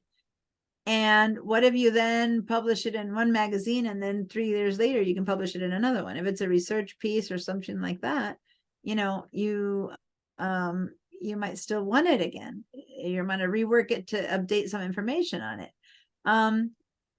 But if your backup clone died, you might have already gotten rid of it in your computer, that one that you copied on your 3 computers. It's crazy. You don't know where to find it. So ideally, you should have 3 backups, which are all identical to each other. Backups is not putting a file on another hard drive in another computer and another computer. That's not a backup, because that file that you put in October of 2022 in your other computer today is a file that you updated in October 2024, and they're not the same file anymore. So it's having files in 10 different places is not a backup either. It's just multiple files of the same thing. And then you never know which is the newest one, the most updated one, the version you wanted, and all of that. So to have something really work for true backup, it would say 3 existences of your files. So one is the one that you own on your computer, right? And then one would be, for example, on Time Machine. And another would be, for example, Backblaze, right? So that would be the original, and two other possibilities for it to be backed up. One, physical, easily to retrieve, immediate use. So this is the good news about this one. And the other one is long-term backup, because no, if you want to back up something and retrieve it immediately from over here, you can't. Let me just say that Backblaze.com has added a Time Machine component to it. I don't know if the others have too, but if you pay a little bit more per month or per year, I don't know how much, which I did do to mine. I'm paying for 1 year's worth. Now it keeps a 1 year's version history, it's called. So, so it's only 1 year.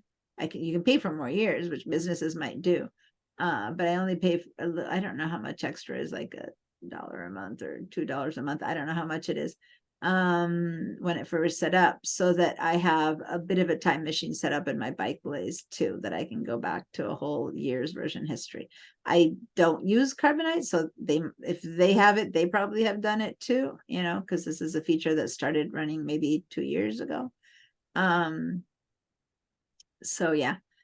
Chris, you forget that a backup keeps every version of the file. A time machine backup keeps every version of the file. Yes. As opposed to a clone. Yeah. A time machine, as opposed to a clone that only keeps your latest version. Yeah. So that's a comment from Chris. And yes, you're right. Oh, I know I need to give you guys a break. Okay. So, to this thing that I've been sharing with you all this time, if you want to, it's in your hard drive, it's in your handout so that you can pick it up if you need to. But remember what I have here. iCloud is not a backup. Dropbox is not a backup. OneDrive is not a backup. Google Drive is not a backup.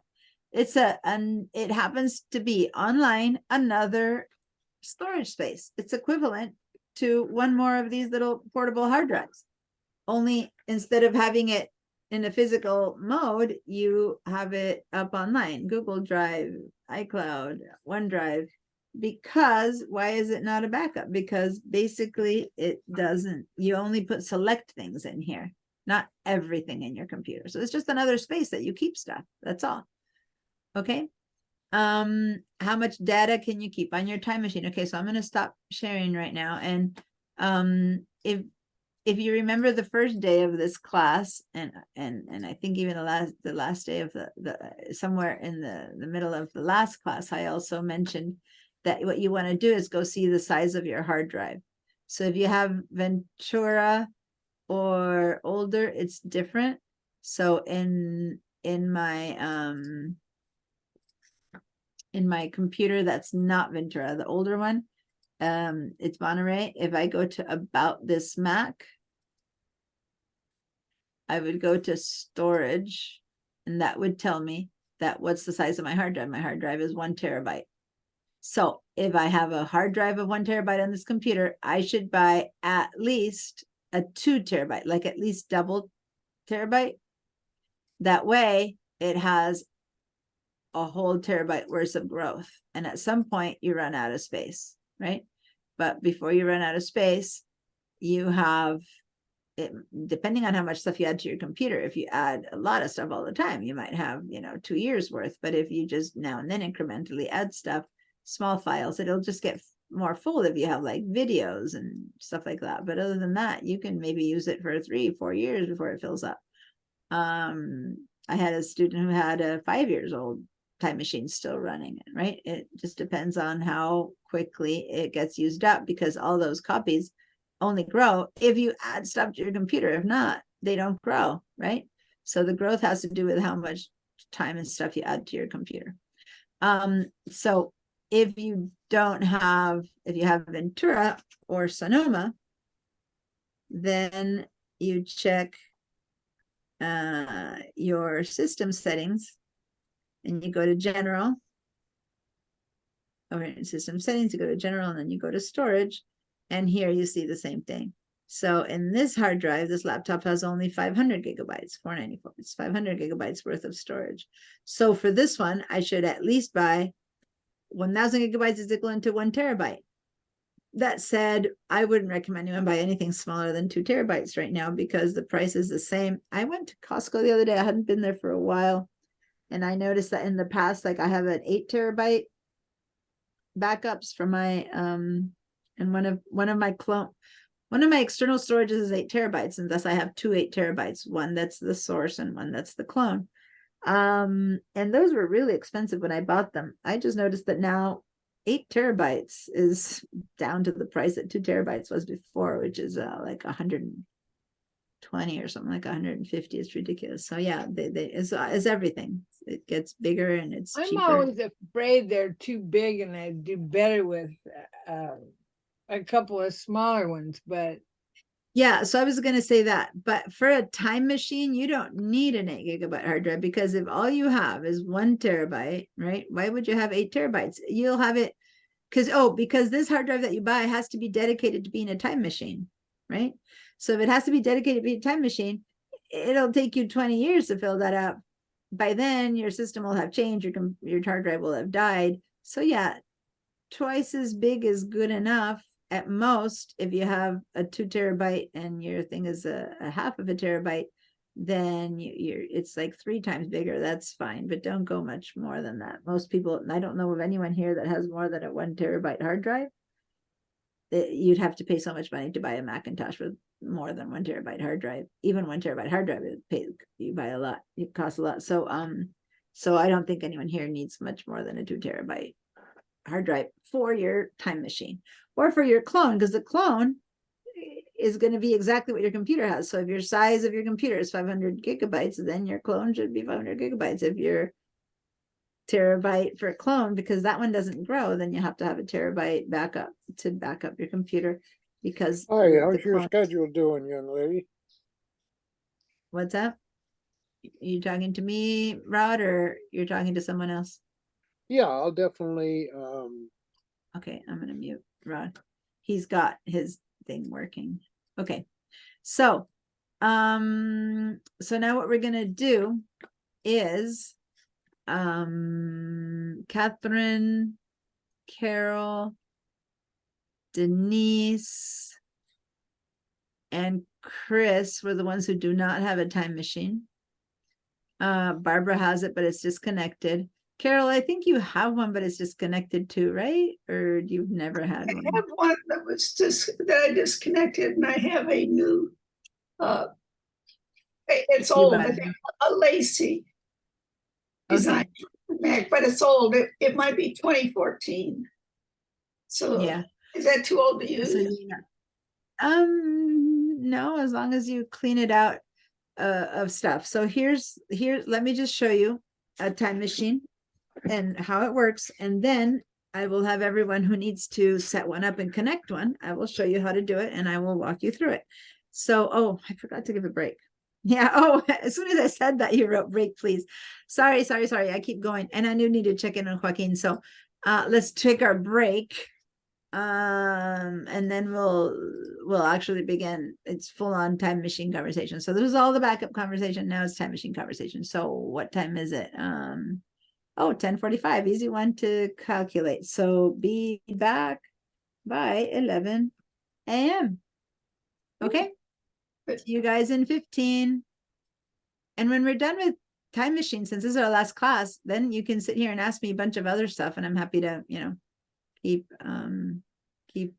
answering other extra questions. So let's just go on break right now.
All right, we're back.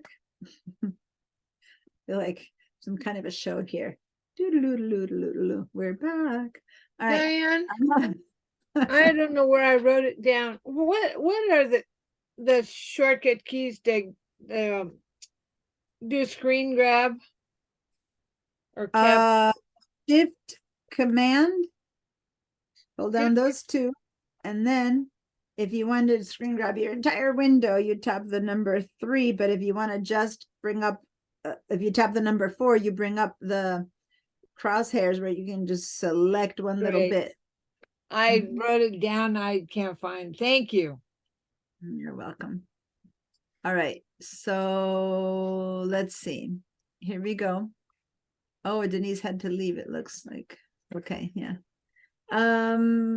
So yeah, no, Joaquin's fine. He's sleeping actually, and I touched him and he doesn't seem to have a fever, so hopefully that's what he needs, just to sleep it off. Okay. And during break, my husband arrived, so now I could be going to school, but too late. Now I'm here. So now there's 2 parents and a sleeping kid. That's how it goes. All right. Let me share my screen. Okay. This computer here has, Big post-it. let me first set it up so I have nothing on the screen. Okay, so I'm going to show you how Time Machine works, demo it, demo those of you who said, well, how do you go in and retrieve? I'm going to demo the whole thing right now. And then after that, I'm going to actually have you set up yours if you need to, have you go into yours, tell me what's working, what's not working, and help you. Okay, but first I'm going to do a whole demo on mine so that you know what to do. So I'm going to share this screen. And first of all, you need to know my Time Machine is already connected on this computer. So this isn't starting one from scratch. Oh, here's the niece. Oh, good. I thought she might have to leave. There we go. All right. Hey, Denise. I don't know if you can hear me yet. Cool. Yeah, glad you're back. Good. I was about to start. So I'm sharing my screen. I just started sharing it. First, I'm going to demo a working Time Machine that's already up and running and how it works. So this is all demo. And then I'll help you guys with your own questions or settings or whatever. Or you can ask questions right now, of course, but like if you need to set up your own and stuff. So I'm gonna change. I'm in this computer, so I need to see you guys on this other one. There we go. So I can still see you and your questions. All right. So basically on this computer, I have literally plugged this in. This is plugged in with a cable to my computer. I told you guys, by the way, though, that if you have a newer Mac, most or not, if not all hard drives that you buy have this type of a connection. I don't know if you can, does this get into focus? I have that backlight on me. I don't know if in front of my face, I think, what is it that like YouTubers do? They put their hands here or something. Anyway, this is the kind of USB that comes with most hard drives, and the Macs don't have this kind of connection anymore. So remember when I showed you the adapters you would have to buy or something like that. I don't want to unplug it right now because my adapter is in connecting my hard drive to it, but it's already plugged in. It's up and running. It's plugged in. So if you look at my desktop, I have my desktop set up to show me any hard drive that I plug in. So I have this thing here that says Time Machine Wake 3. It says Wake 3 because it's a school from Wake Room 3, but that's when I was still teaching at Wake Room 3. Now that I'm on laptop, I have it connected to my laptop, but that's the name for this, right? I can change the name all I want, but it's not right now changed because that's what I need. Okay. So not only do I have it up and running here, which by the way is a simple plug it in if it's new, ready for the Mac. But if you buy one that's ready for PC, then you need to reformat it. And if anyone has a new one ready for PC, I'll help you reformat it. It's 3 buttons instead of 1. It's still easy. Okay, so now this is my Time Machine. It's a hard drive that's connected. That's it. I never use it from here. I should not open this. What I need to do is open my time machine settings, which I happen to have added to my menu bar right there, but it's not automatically there unless you ask for it to be there. So I do have it here. See this little backwards arrow, go back in time? That's the icon for time machine. So little mini version of that is up there. I'll show you later how to put it up in here, but that's where I have it. We connect it from somewhere else, but this is from where we use it. So here I am in the middle of the day, and I'm like, oh, let me check and see if my time machine is working.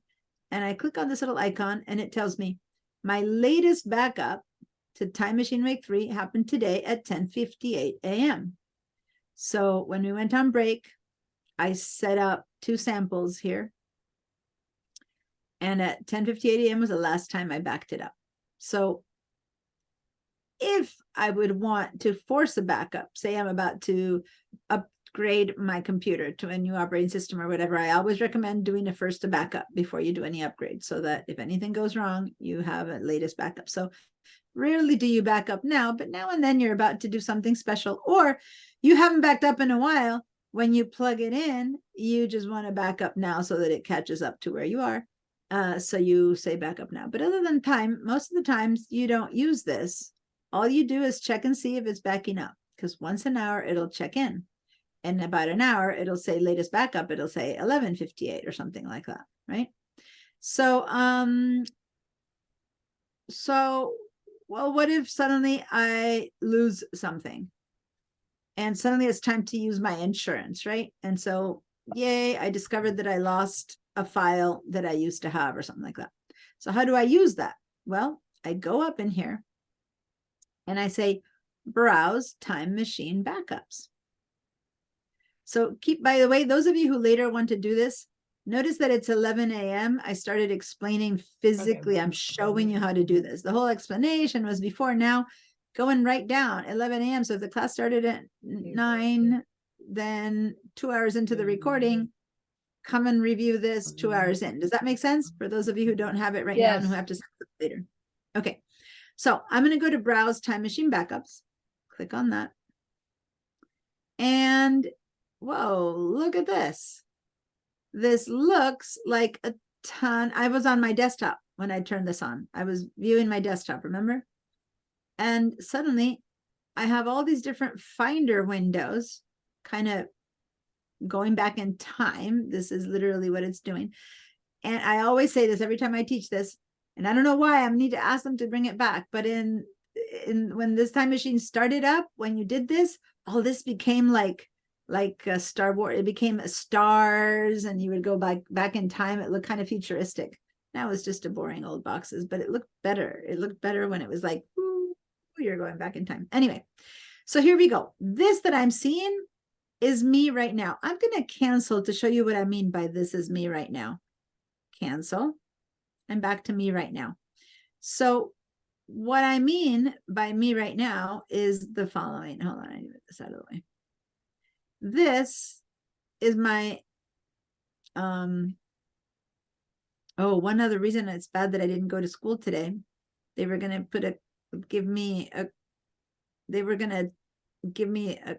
attach my cloud storage to a card so that I could pay for 99 cents a month so that I could stop having this message so I could have more storage, but I'll have to do it some other day. Anyway, so I'm still in that mode. So you probably, you shouldn't have that there, but this is my desktop, and it's showing me that on my desktop, I have class emails for email example, files to print, alias, client work, screenshot.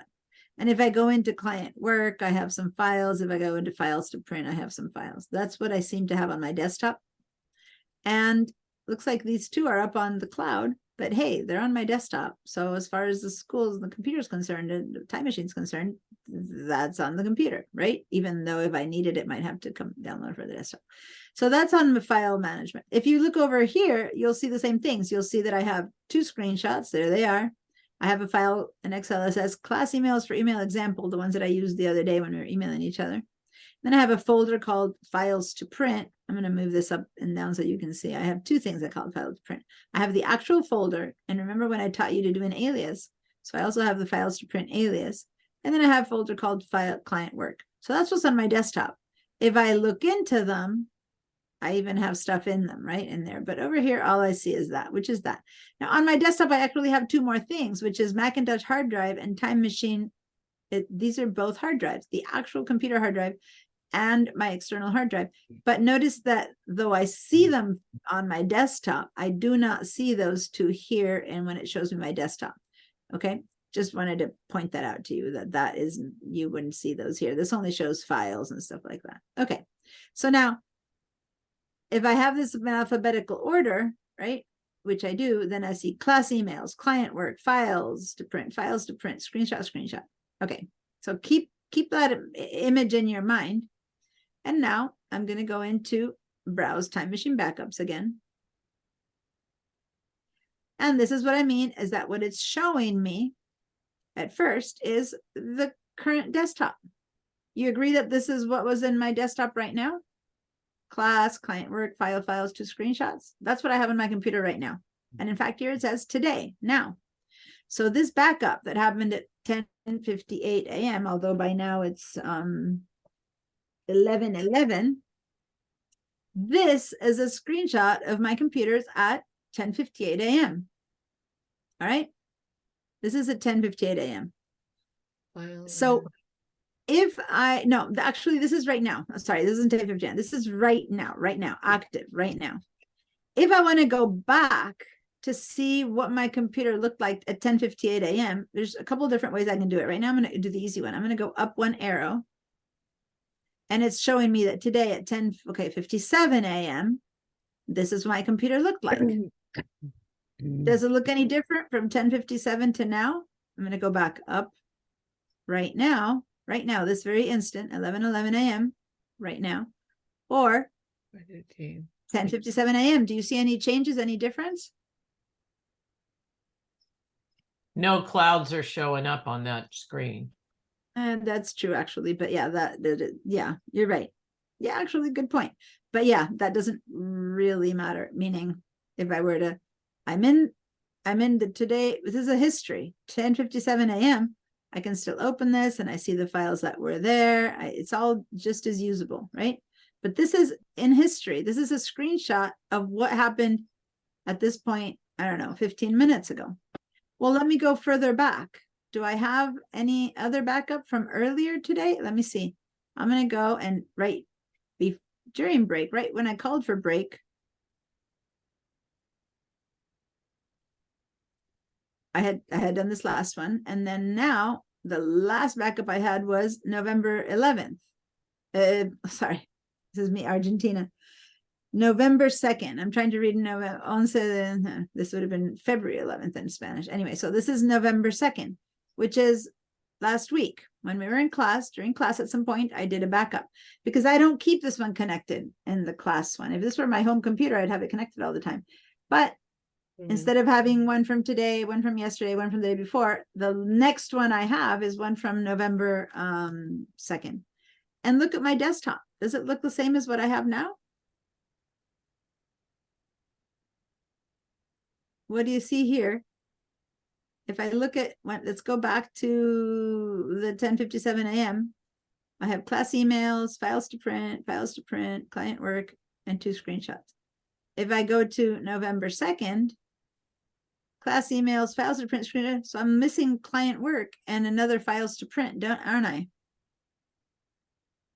Say yes, no, maybe you're following. If you don't understand, tell me I don't understand. Okay. So on November 2nd, this was the condition of my desktop. These were the files that were on my desktop. Now, I can keep going one by one. I'm going to back up one time. Oh, and look, this was November 2nd at 3:41 p.m. It looks like I did another one at 3:40 p.m. And oh my goodness, this one I had set up as an example. 1 minute later, it looks like I did some reorganization. And look at my desktop on November 2nd at 3:40 p.m. Quite different, right? I had a lot of screenshots up there.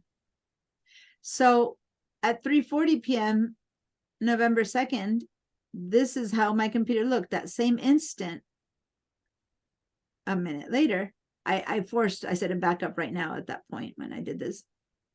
Now it looks different. So this is a screenshot of my computer at 3:41 p.m. This is a screenshot of my computer at 3:40 p.m. Now, if I go further back than that, I have a 1:48 p.m. and here I have two things called iCloud full 1, 2, 3. So it's even more different.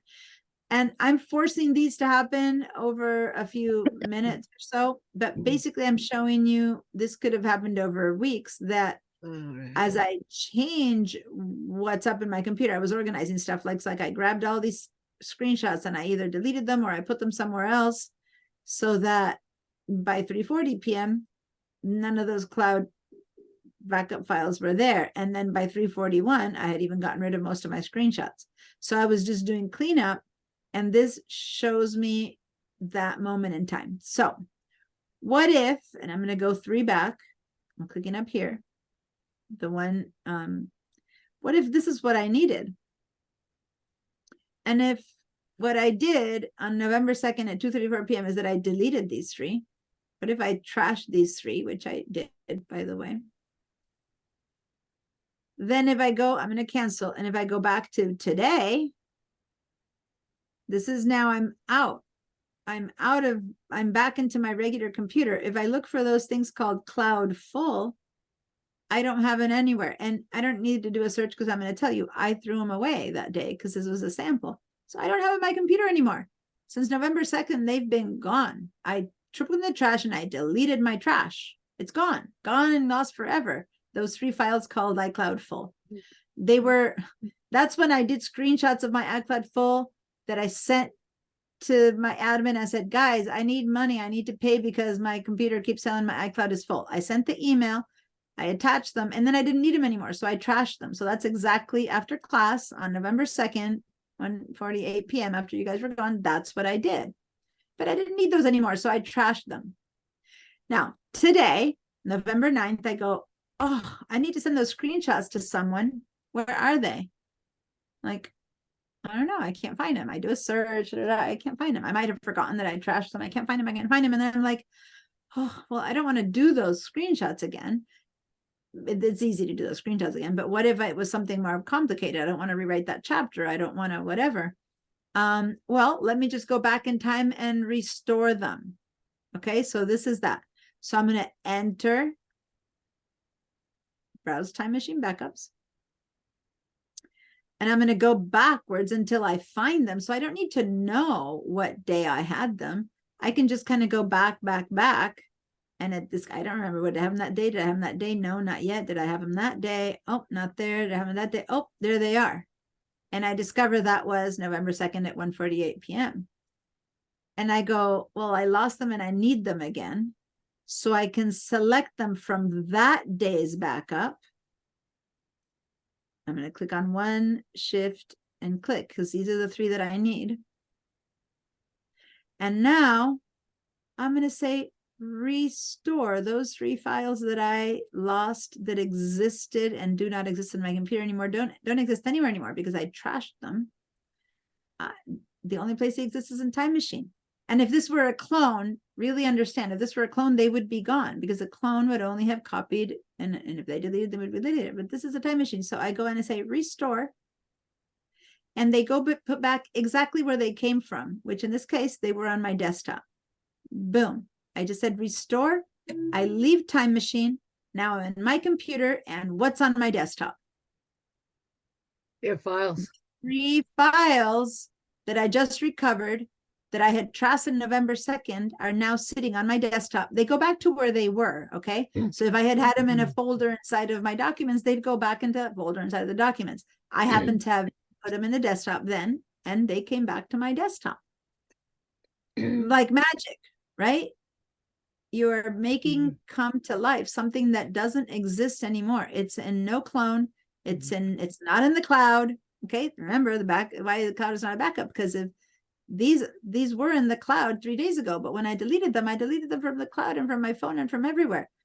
So now the only place they existed was in my Time Machine backup. And so I went to that day, selected them, and clicked restore.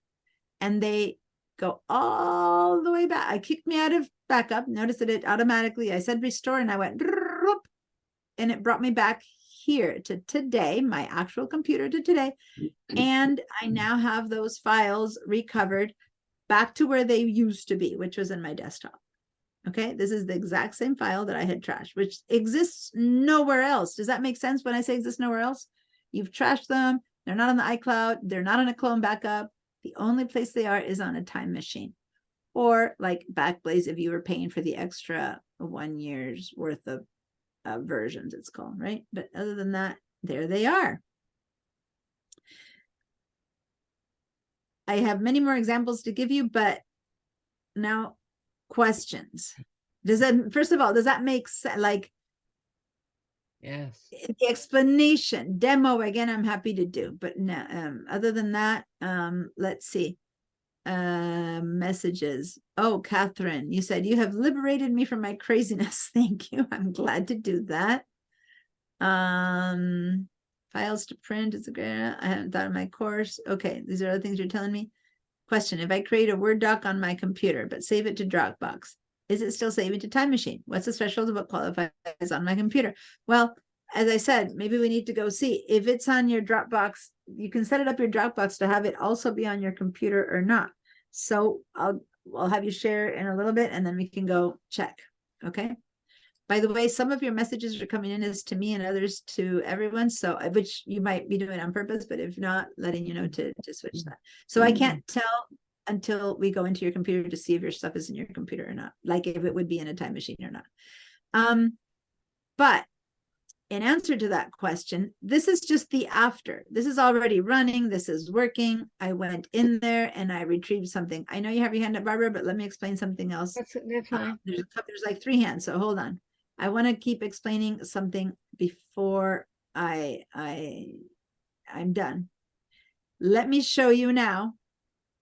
I'll go back in to my time machine. And remember, I really don't ever need to do this unless I lose something. Got it? Other than that, this is just kind of sitting there happening.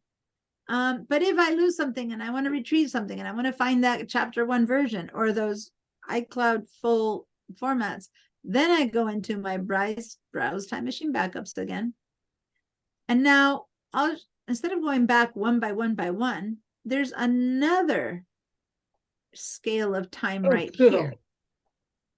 Because it would take a while to go back all the way to April or till 2017, going one by one, right? Because it takes me to each one, that would be crazy. So if instead I look over here, now is right there. This one here was my 1058 backup. See, it says today at 1058. This is my today at 1057. This is today at 9:42 a.m. And this is today at 9:37 a.m. So when this class started, at around 9:37 a.m., I plugged in my time machine. So it did a first backup. Knowing I was going to teach you guys today, I moved some files around and I forced another backup. That's why it's 37:47. Otherwise, it would automatically have happened an hour later, which is what happened here. I'm in the middle of teaching you. And at some point in the middle of the class, about an hour later, the computer did another backup at 10:57. Does that make sense? Yeah. Then I made another change, knowing that I was going to teach you this. I made another change on my desktop. I deleted some stuff. I put some stuff in, and I did another backup. This one I forced at 10:58. And that's when you saw that between now and 10:58, there was something missing, right? Because that's when I did another change. But had I just been sitting here talking, not doing anything on purpose, no forcing backups, just talking, living my day, watching a movie, checking the news, writing my novel, my computer would have been doing, if the thing is on, my computer would have been checking in every hour. I would have here by now, since 12 a.m. under today, I would have, what time is it? About 12 backups, 1 per hour. Right? It would be here for the first day. As soon as you go back to a week to the next week, then it keeps them 1 per day. And here I had been forcing them because I was actually trying to set it up for today. But if you have this connected all the time, for those of you who have it running and are testing it yourself, the first day you have 1 per hour. By the time you go to the next week, then it saves 1 per day. So I can go back to the day of a week ago, the day of 2 weeks ago, the day of 3 weeks ago, or something like that. And then once you hit the month level, then it saves 1 back up per week. So it kind of condenses your 1 per hour and it leaves it as to 1 change that day. As it gets further away in time, by the time you get to these backups are a month old, it condenses all the changes from a week into 1 week, because it assumes that you're not going to go day per day, past a month, and then you'll go, well, I remember I did this in April, or I did this in whatever. So then after that, you have 1 per week. Now, I only use this time machine when I force it for class, so I don't have it connected all the time. So I can't really demo that part of it here. Usually when I'm showing it to you, here it says July 31st, July 19th, July 13th, July 6th. That coincides with my weekly class every time I plugged it in. Does that make sense? But had I had it connected all the time, that's my summer class. Had I had it connected all the time, see, every one of these is of a different day, 15th, July 22, July 28th. I could go, let me go and see what was happening in July 28th on my computer at 7:42 p.m. So I'm going to click right there. Wow, look at my desktop on July 28th. I was probably demoing how to organize your stuff, and I had a mess of stuff. It was probably the beginning of Mac level 1 when I'm teaching organization, and that's what was on my desktop. Right here, I'm calling them. This is a different now. This is basically what I was teaching. If I head all the way back to August, that's my latest one, to April 2023. This is in the spring when I was teaching these classes. I taught them in June, July, and then you go all the way back to April when I taught these classes again of this year, and I scroll all the way back. Oh, look, on April 17th, or what's this, April 26th at 3:16 p.m., that's what my desktop looked like. Does this make sense what I mean by going back in time? I started this one in April 2023. This is when I first got this laptop. But when it was connected to the Wake Center computer, I could go back, like I think I had 2 years by then worth of copies. Now that I have this laptop, this is going to be ongoing. And hopefully by the time I teach this a year from now, I'll be able to show in 2024 that I can go back to April 2023. And in 2025, I can show that I can go back to April 23. Does that make sense? Yes. These stay there. That said, if my hard drive begins to get full, then it will begin to delete the oldest backups automatically. It'll start losing stuff. By the time you have something that's 3 years old, if you never needed it, hopefully you really don't need it, right? Is that in your setup? It doesn't delete it. It starts condensing them. So instead of 1 per day, 1 per week, because first it goes to 1 per day, and then it goes to 1 per week. So by the time you're, I don't know how many months away, you have 1 per week. 1 per week. That's it. 1 per week. I think here, July. Over here, I still have multiple ones, but here I have 1, 2, 3, 4 weeks from July. 1, 2, 3, whenever it's connected. So I'm going to show over here. I'm scrolling up and down, and it shows me with a red line right there, the one that I'm on. Red line. So I'm on a really old one. I'm going to click on this one. Now I'm on August 9th.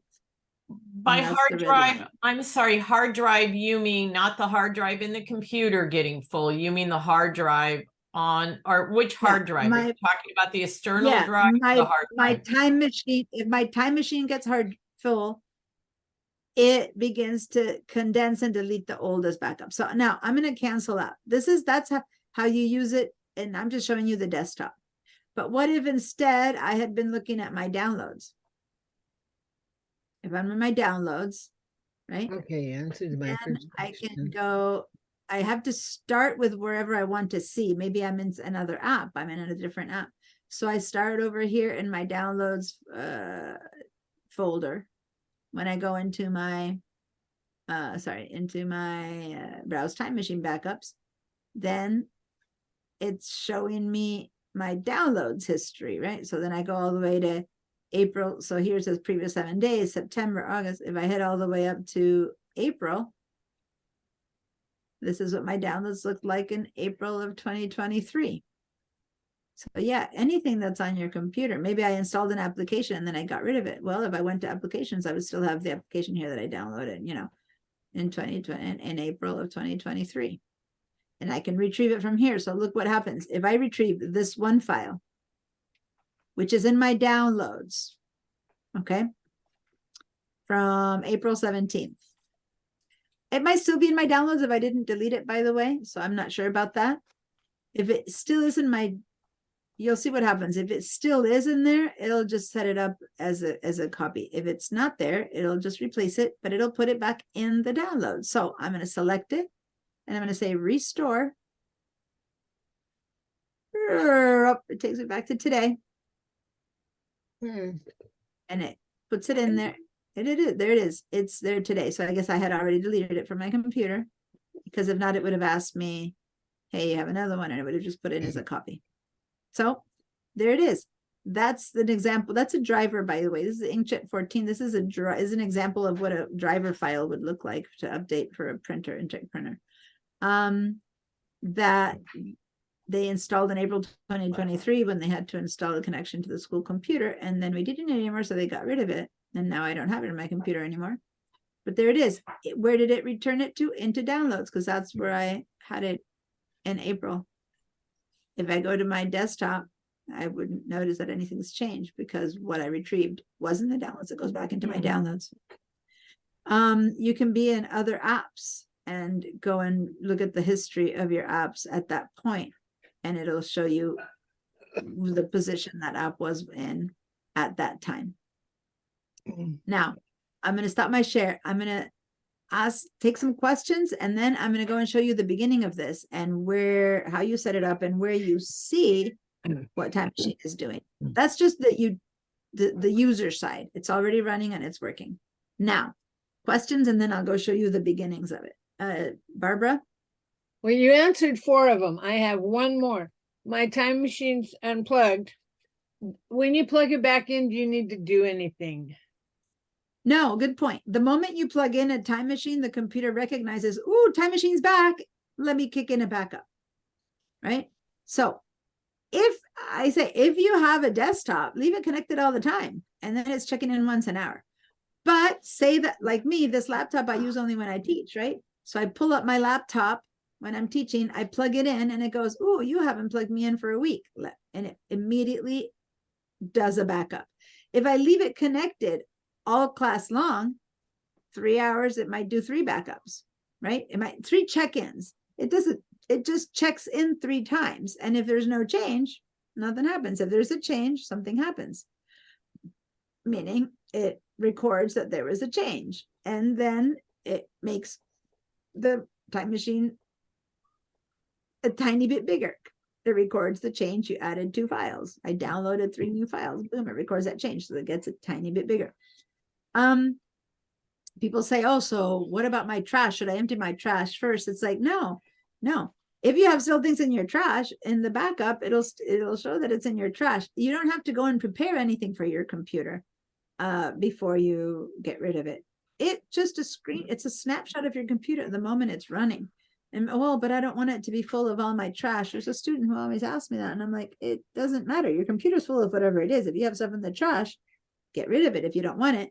But you don't need to first organize your computer to then start backing up. No, just forget about it. Just get a snapshot of where it is right now. In fact, it's even better, because then I'm noticing that looks like my camera fell over. And I didn't even notice something. I did something to my camera this whole time. You've been seeing me on a little corner. Because if you start organizing stuff and you do mess up something for some reason, then isn't it great that you had a backup before it was messed up, so that you can go and retrieve that thing that you messed up? Does that make sense? Yeah. So I keep hearing, let me organize first before I do a first backup. And it's like, no. Precisely. Do a backup of what you've got and then start to organize. If perchance you go, shoot, I shouldn't have done that. Well, you can go into that backup and figure it out. Can you then go and delete that first backup, the one that you had all the junk that it wasn't organized? No. If it's a backup, it's there. If you go in there and manipulate something by deleting inside of the hard drive, like without the whole software, then the system begins to like not understand why something missing. So no, you basically, what's in the backup is in the backup until 3 years later, it dies, or you change the computer, or you have more space or something, then you just leave it there.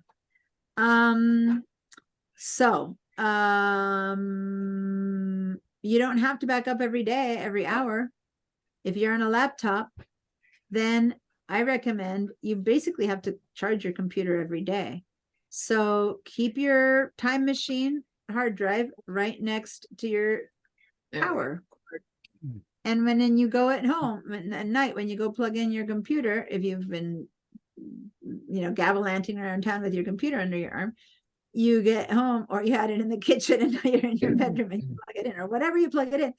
Oh, there's my time machine. Let me plug it in. And then it'll back up once a day until you wake up in the morning, you unplug it. Don't unplug it. You eject it.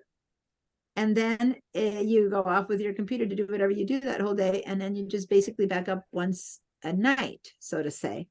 But if it's constantly plugged in because you live on a desk and your computer lives on the desk at home, even if it's a laptop, then just keep it connected, because why not? If you're writing your novel, maybe you want to save the version you wrote in the morning and now it's afternoon. Well, you can go and save that thing in the morning, Quick, wait. Yeah. So. Yep. Are you talking to me? You said so, and your hand is up. I just plugged my time machine back in. It says time machine is backing up an encrypted disk to an unencrypted disk. Yeah, I wish you didn't have your disk encrypted, but it's more complicated. People think it's safer. I don't know at what point it's safer. It just makes it harder for you to actually. Is it backing up one of the other hard drives I have? Backing up. It's telling you that your encrypted disk, which is kind of your hard drive, your computer seems to be encrypted, which I don't highly recommend. But anyway, yours is that way. I didn't encrypt it, but I remember. Yeah, it's warning you that your backup is going onto an unencrypted disk. So if someone gets a hold of your backup, they can get a hold of your stuff, right? So it's just warning you that you're going from encrypted to unencrypted. That's all. You can't encrypt your time machine because then you can't access it. So basically, that's a warning. Well, is it copying my hard drive, my computer hard drive? Or is it, because I only have one external hard drive plugged into it. I don't know if it's. No, I'm going to show you now what it copies. And no, it does not back up external hard drives, only your computer hard drives. So thank you. There used to be 3 hands up, I guess, in all my explanations I've been answering, because now there's none, which is good. That means that I'm kind of foreseeing your questions. But if you have any question, I'm going to go and show you now. I'm going to go first in Ventura. So I'm opening my system settings in Ventura. And I'm going to share my system settings. This is Ventura, okay?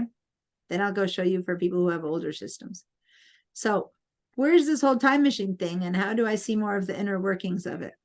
Well, in the system settings, Ventura and Sonoma, I go to General, and here's the time machine software. Okay, under General, Time Machine. Okay, I'm going to click on Time Machine, and I need to move this down a bit because I need to see it without the thing. And so here it says, it tells you first, Time Machine backs up your computer and keeps local snapshots and hourly backups for the past 24 hours. Then it goes to daily backups for the past month, and then weekly backups for all previous months. The oldest backups and any local snapshots are deleted as space is needed. As space is needed on this hard drive, on the Time Machine portable hard drive. If you start getting out of space, it begins to get rid of stuff. So if you have a lot of space and this happens, it condenses it to daily. Every one of the 24 hours is daily, and then to weekly. You can basically keep weekly backups for years and years, right? Mm-hmm. That's what it shows me first. And then here, it actually shows me what is the name of my time machine. You can name it anything you want. You can call it Yankee Doodle Dandy. I happened to call my hard drive Time Machine Wake 3 just to know what it was. But this isn't a software. This is me calling it that because I want to distinguish this one from my other hard drives. So I gave it this name. You can give it the name you want. And it's telling me that I have 420 gigs available. Now, what's that? Why is that? Well, this was a 500 gigabyte hard drive, or was it a 1 terabyte hard drive? I would need to check. I don't know because the school bought it for me. It's probably a 1 terabyte. So I have half of it used up. The first part is used up by backing up my entire computer.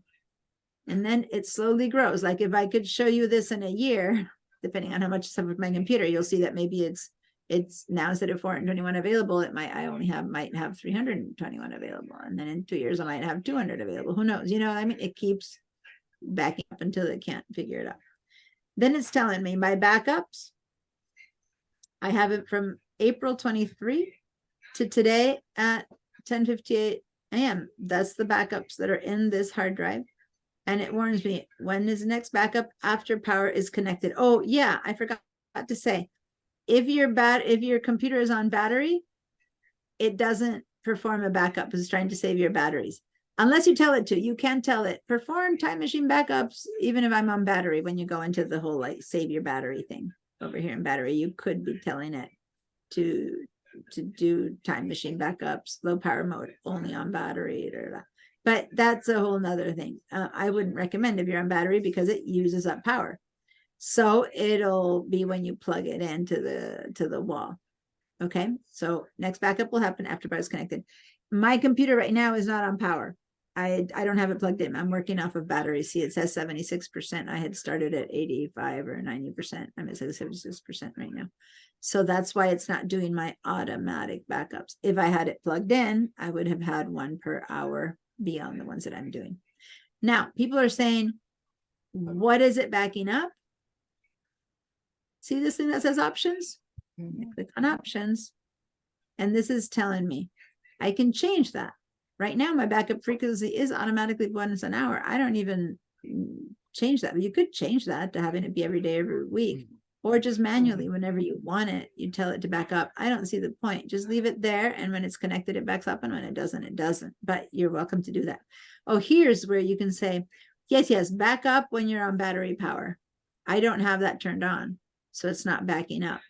But if I were to turn this on, then it'll immediately go and do that. And every hour it'll back up.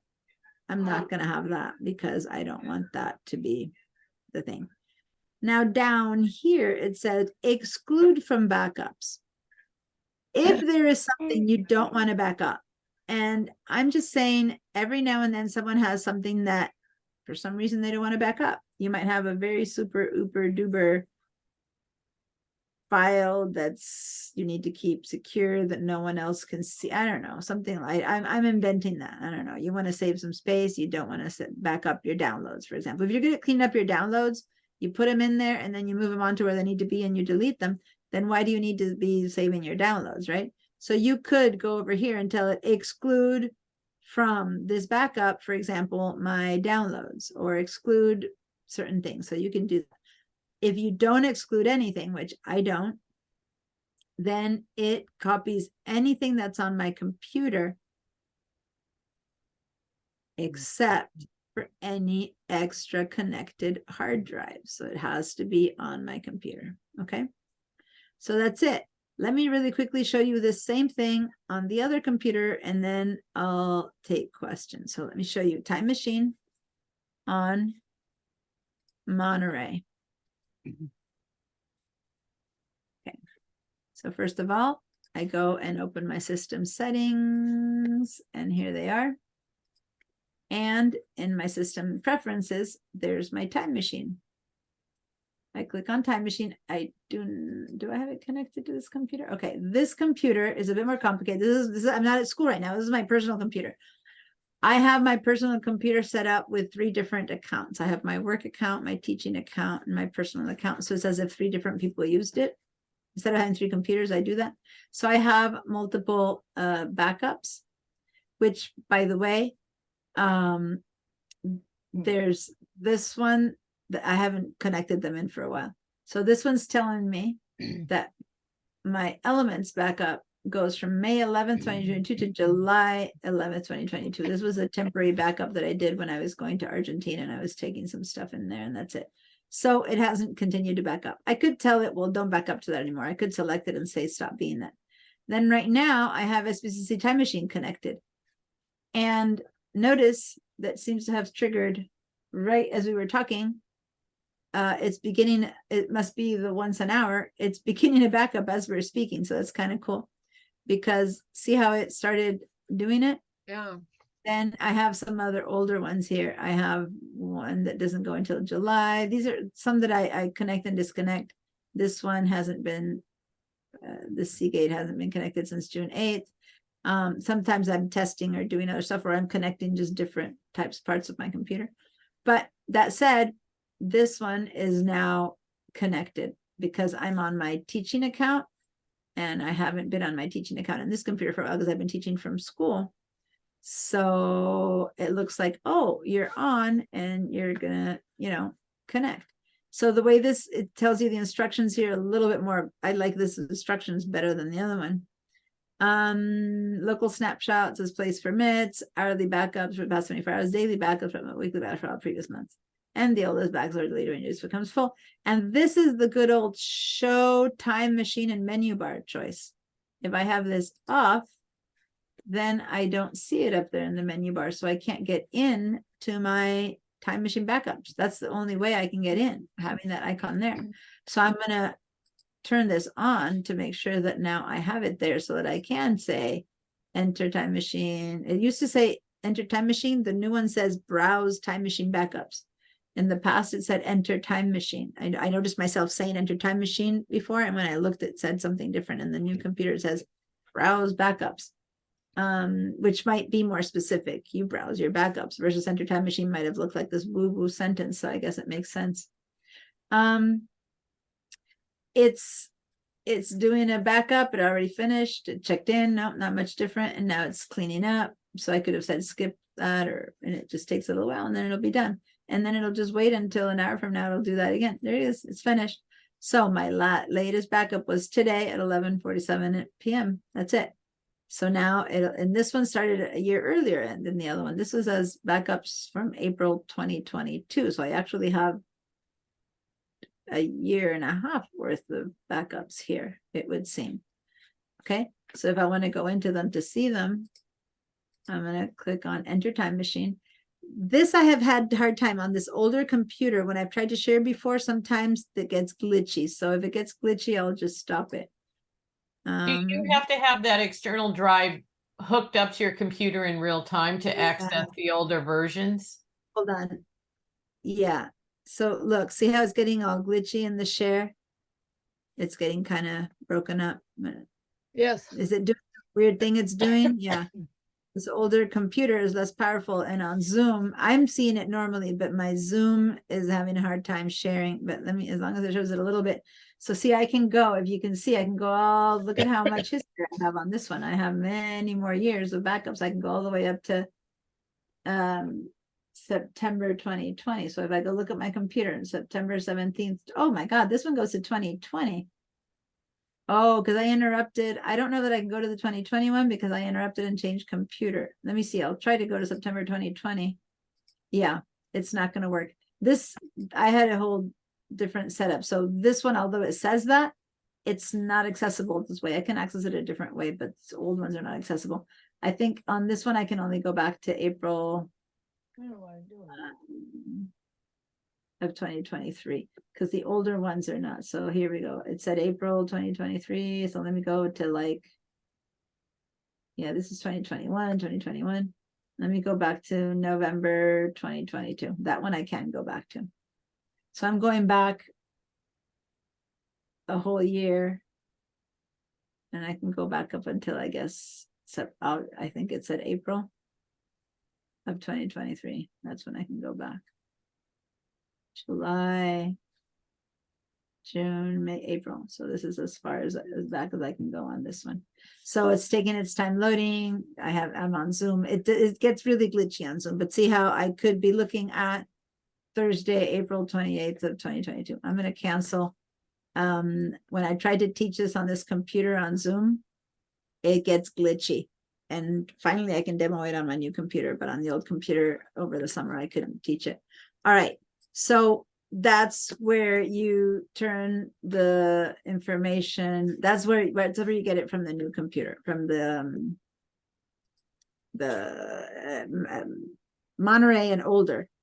Time Machine has been around forever. So if you have one and you've been updating and upgrading, it still is working. Let's see, hands up. Yes, Catherine. Thank you. I have a series of questions and probably they're stupid, but hi, all right. So I had a Time Machine hooked up to my computer, but I also had an external mic, and this big 24-inch Mac doesn't have enough outlets. So I can just plug this into the back of my computer. It's only been used for this desktop computer, and it'll just do its thing.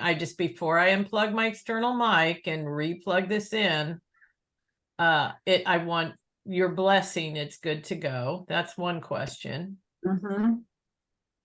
Is that a blessing? It is a, hold on, Mac. I'm going for a second. I'm researching something to show you something.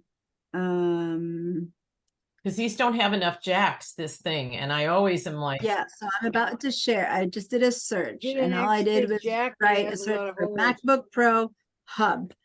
Go search for something called a hub. This is just a search online. You can go to Amazon, Belkin, wherever you shop, and buy yourself a hub. Make sure it's the whatever model MacBook Pro yeah, you I'm have. using my MacBook husband. Pro, whatever Pro you have, you need to, because the connections are different. So it needs to fit whatever version you have. So you can say, I have a MacBook Pro 2017, late, early, whatever it has, MacBook Pro 2023, and then buy a hub for it. And a hub looks like this. It's basically, in this case, those are the two connections that my computer has. I have two connections. It would go into my laptop, and then on the other side, it's like a power strip. I have all these different ones. You can buy ones with 20 spots to one, as many spots as you want. And I could have my desk. And then you can have everything connected. Look, you can buy this one, and look at how many little options and holes you could have for it. These guys, then there's these that show you many different, so there's so many different types of connections and hubs and pros. I have like 3 of those myself connected to my computers. And you can plug in multiple computers, because I have a new laptop and then I have this big 24-inch desktop Mac. And so well, one hub is for each computer. Okay, so right? Each computer needs its own hub. Yeah, because okay. this isn't like this hub I would connect to my laptop, and then I can connect 2 hard drives, a printer, a photo card, or whatever to my laptop. But if I want to connect stuff to my desktop, I would have to have another hub where I connect anything I want to my desktop. Right? Okay. This is a way into your computer. So if you have 2 computers, again, the whole 2 vacation homes, you need to buy 2 hubs. Right. Okay. And you can buy that, the whole hub, or you can just have a simple one connection to plug one thing in. But I would definitely recommend buying a hub. They're cheap, and then you can not have that issue to disconnect and connect. So the answer is yes. You have the blessing to do what you said, which is unplug and plug it in, get it back up, then unplug it and put something else in, and then unplug it. As I teach, I'm doing that. I'm going to buy myself a hub for this one. I'm in school to great. Because every time I demo my phone, I have to disconnect it. Then I have to put in my Time Machine. Then I have to disconnect it. I have to put in my phone because I don't have a hub for this computer. I never bought one, so I need to. And the school computer. All right. And then to clarify, another question I have is, we have a safe full of old external drives from previous computers, Can I connect one of those external drives to my now latest, greatest 2 Macs, spent a lot of money computers? It doesn't matter, that external drive. And then I can move files onto my computer that will then end up in the backup of this computer. If I Do you know what So, I'm saying? yes, but let me explain what I'm explaining first, what you're asking to everyone, and then I'll be Okay, thank you so much. Okay, I'm plugging this in. If you hear me scream, you'll know Yeah, something. no, went hold on, wrong. hold on. Let me explain. One thing is an external hard drive that just holds information, which is what I think you're saying. You have files that are just in another space, like the extra room. Yes, it could have come from an older computer and you plug into this one and it's fine. It doesn't matter. It's just a room that it's like a moving truck. You moved it from one house to another, right? Fine. On the other hand, if what you have is a time machine that belonged to another computer and then you plug into this computer, that won't work. The computer will go, well, this time machine doesn't belong to this computer, because it's tuned in to the one computer that you're using it with. Is that pretty clear, everyone? But that won't blow up time- anything. It just Time won't work. It just won't work. Okay, thank you. It just won't perform a backup. So that's all. There is a way around it and you'll get into see the files and stuff, but it won't perform. Let's go into your backups and find the files that you need. It just won't. It just holds your files waiting for you to plug it into the right computer, and then it'll perform a backup again. So it becomes just a holder of files. That's all it is. Okay. Now, on the bottom of the questions, you said Denise is saying, on my old computer with Mac OS Sierra, there is a term lazy. What is lazy? So lazy, which sounds like lazy when you say it, and Carol mentioned, that's just the brand name of your hard drive. You never change the name for it. When you first plug it in, it'll say Lacy or Seagate or, Passport. These are all names of brand names, and you can change it to say, this holds my photos, this holds this holds that. So you can open it up and figure out what's in it. And so I'm going to share my screen. Oh, I don't have anything else connected to this one. Hold on. I'm going to share this screen. Desktop 1. So here's my computer, my personal computer. It's on the teaching mode, so it's not my personal stuff, it's my school stuff. But notice that I have 4 hard drives connected to it. I have the SBC time machine that you just saw working. And if I click on it, I can see a backup for every day of all of the years that it's been backing up. So that's one thing you can see in there, but you shouldn't go in through them this way. If you take something out from here, you can. If you remember that September 11th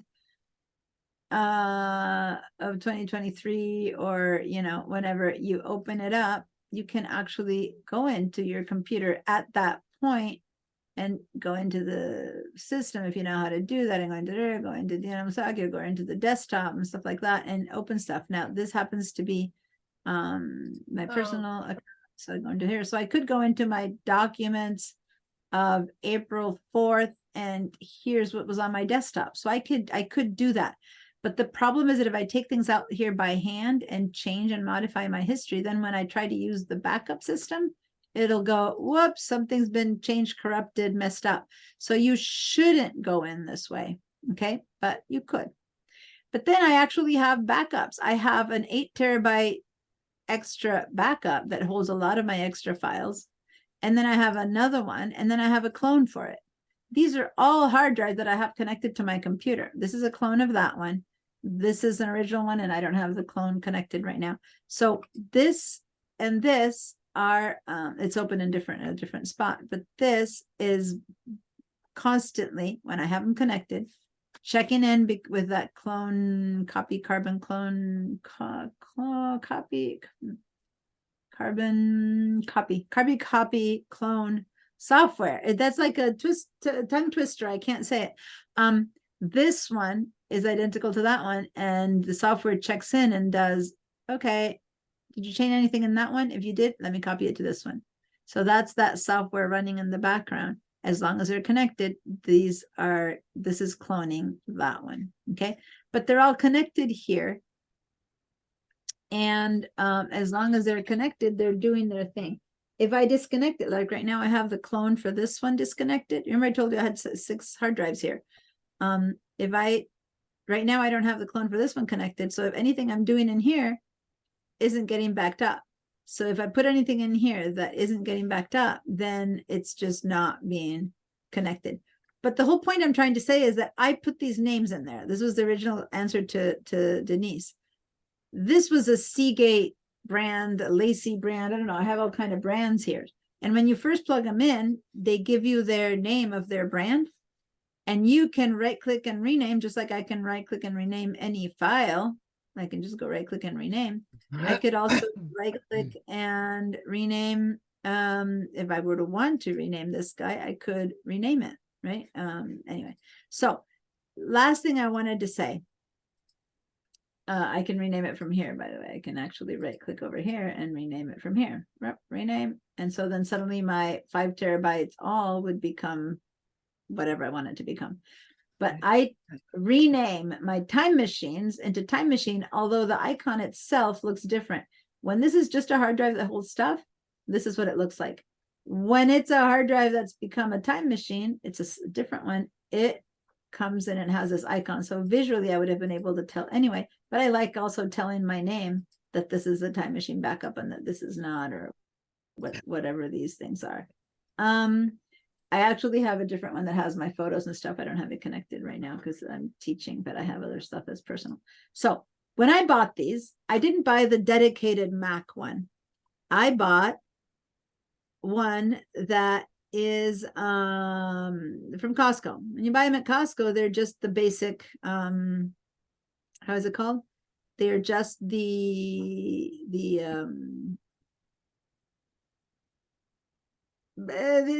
they say the box says Mac and PC, but they are formatted for PCs always. So if you try to plug it in, I don't think anyone bought a new one for this class, did they? If you plug it in, it won't immediately back up. It'll say it'll plug in as one of these as data. And you'll have to go in and reformat it. So what I'm offering right now is if you bought a one that's set up for Mac, just plug it in and your computer to say, do you want to use this as time machine? And you'll say yes. And that's it. That's how hard it got. So if you bought one that's like for Mac only, like at the Mac store, or if you went online and wrote hard drive for Mac, formatted for Mac only, and bought that one, it's ready to go. You plug it in and the computer will say, should I use this as a time machine? And you'll say yes. That's it. If you want to use it for data to just hold stuff, you'll say, do you want to use a time machine? You'll say no. And then you'll rename it whatever you want to rename it. So that's if you have a specific one made for Mac. But if instead you have one that you bought that says Mac and PC, or if you have an old one that has stuff that you don't want anymore, then you can plug it in and reformat it. And that's what I want to show people. And if anyone has one of those, I want you to share your screen and I'll help you do it, because it doesn't, it's 2 or 3 clicks, but it takes a little bit longer. So you need to open a disk utility and fix it from there. Right. So I'll help people with that if you have one. Otherwise, if no one has one and no one has a new one that needs to make it work, then I'll just show you with mine. I won't end up pushing go to reformat it, but I'll show you the process. If that way it's in the recording. And when you do buy one, I think Denise, you said you're going to get one a bit later from your daughter. If you need to reformat it, then I'll show you the process and you'll have to do it on your own. Lynn, yes, your hand is up. Okay, I saw on your desktop when the time machine pressed in, it show an icon at the time machine. But if I use another hard drive at external hard drive, how's the icon show on the desktop? Watch. And let me share my newer computer now. This is my desktop.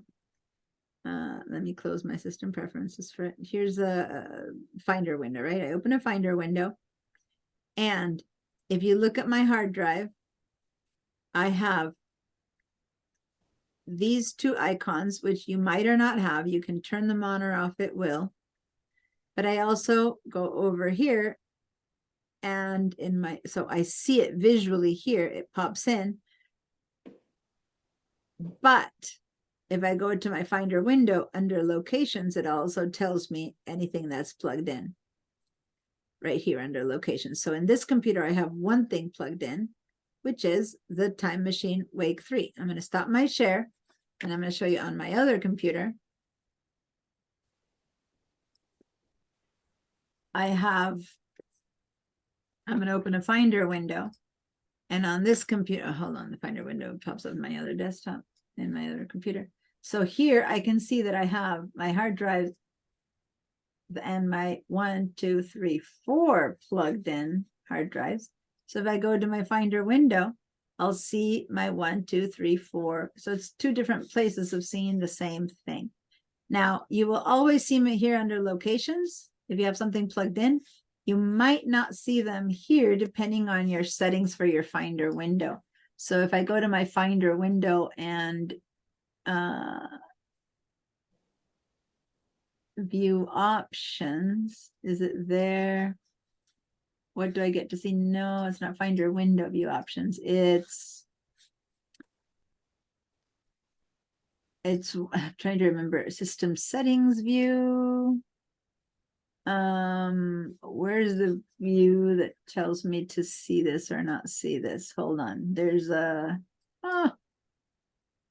view. It's not the view options. There's something that tells me whether to see these or not. I'm trying to find it. Hold on, because I haven't done this in a while. I'll have to search. I'll have to. So funny. I know everything in and out of what you need to do in a computer, but now and then if I don't do something for a while, I forget it. So let me do, as I always show you, how to view hard drive icons on desktop Mac. What am I in Monterey right now? Monterey. Well, Monterey. And your Mac, choose Finder settings, click general. Oh, okay, so it's in the settings. So I'm going to go into the settings. Okay, so general. And if you select hard disk, icons for your hard disk appear. Oh, because this is not Monterey. On Monterey.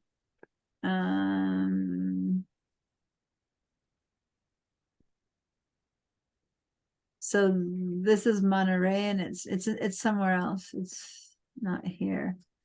This is for Ventura. So let me actually how do I show hard drive? Go to my Finder, click on preferences. Diane, yeah, so what was the question? Finder, okay, it's Finder preferences, system preferences. And then general, check the box hard disk under show these items on the desktop. I'm looking for it, but I'm not seeing show these items on the desktop. I think this is not for Monterey. So let me just go to Mac Apple support because this will show me the different versions. Mac Sonoma. So Monterey. See the devices connected to your Mac. Finder preferences. Am I in Monterey? Let me just check for sure. Yes, I'm in Monterey. Okay. Finder preferences. Finder. Oh, I was going to system preferences. Sorry, it's Finder preferences. So silly of me. Sorry, I was confusing system preferences for Finder preferences. So just the software of preferences for this Finder's app. There we go. Thank you. Finder preferences. Here I can tell it. Okay, I'm going to close this because I don't need it anymore. So over here, you can tell it what you want to see on the desktop. You want to see hard disks, the external disks, CDs and iPods. So if I turn off external disks, boom, I don't see them anymore. But I still see them in my Finder under locations. If I turn on external disks, then there I can see them. If I want to see my hard drive, like the one that's part of my computer, I'll turn it on or off from there. CDs, DVDs, and iPods, I don't connect those things to my computer anymore, but if I have this on and I do connect one for any reason, then I would see it. But that's so old. I do have a thing I can connect to see one, but I don't think it does that anymore. Okay, so that's where you go. Finder preferences, general. And if you don't have that turned on and you don't see them, then you would always see them here in the Finder window. And it's the same for Ventura. If you go to the Finder, not the system preferences, which is I was opening, but if you go into the Finder preferences for Ventura, you go here, I did this turn on, but if I go into my Finder settings, in the case of this, then it's exactly the same thing. I can, over here, I have these that I want to see them or not, general. External disks, do I want to see them or not? I can turn this on or off to see them or not. Hard drive, CD, connected servers, recents, that kind of thing. My sidebar, what I want to see in my sidebar. If you don't want to see your external disks in your sidebar of your Finder window, you wouldn't see them either. So that's where you control all of this. All right. Did that answer your question, Lynn? Yes, thank you. You're welcome. Catherine. So I'm trying to hook up a new driver, but it into my laptop, a different one. And it's from my lady who types up all my archives. And so I'm getting some weird things that I don't know how to click on or should. So can I share my screen? I've got it plugged in, the new, Okay. I'm gonna share my screen. And I'm sharing my desktop, I guess, is what I need to share. Okay, do you see my screen? Yep. And you see, let me move this over. So I need to see if you had or not your stuff on your computer. So I plugged it in and hold on. My windows are in the way of yours. I need to Okay. move some stuff so that I can see your stuff better. Give me a second. Okay, now I can see your window. Okay. Okay. So start again. Okay. So I plugged it in and then it showed. Wait a minute. Tell me what did you plugged in? I plugged in this external driver Which that I got you from called, that you called it Dropbox or what? So my person who types all my stuff gave me this. She's a Mac user. And so it's a driver I gave her, the drive to her. So Sure, yeah. she gave it back to me. So she had hooked it up to her computer. So when I hooked it up to my new laptop, which has never had anything hooked up, it recognized it. But then it did something kind of different. So Go ahead and open the Finder window so I can see. yeah, it. that's what I'm showing That you. thing called God Writings. Is that the Yeah, one called God that's what she called the driver. Okay. Okay, so you click on it and So I click on it and then it says, I just didn't know if I should do this. Dropbox would like to access file because I always communicate and share files with her via Dropbox. So I didn't know but what. then why? So okay, this is really confusing. If you share them via Dropbox, why did you give her an actual hard drive? Because And I what- wanted her to have another one to hand it back to me, and she did. Oh, wait, stop. I really need to understand this one thing. When you say you communicate by Dropbox, meaning you can both access the same Dropbox with the same files. Right. Mm-hmm. You have your files in the internet. Guys, for those of you who don't know, internet, you can buy as much as you buy space in Backblaze that I showed you or buy more space in iCloud. You could go to a company called Dropbox. For free, you can put a certain amount of stuff. And then if you use it a lot, you need more space, you pay a certain amount to make it bigger. If you put a file in there, you can say to someone else, hey, here, go check out this file right there. So it's a great way to share big files. But if you do that and you tell me you're doing that with this person who types your stuff, then that's it. That's where she's getting her files. I don't know why she would also have. No, she never. Hold on. Oh, sorry. But if what you did was put those Dropbox files, copy them into this hard drive, right? Yeah. If they got linked as hold on, that was my alarm telling me it's 12:15, and if anyone needs to leave right now, then you know, that's great. This is the last classes at the end of the class.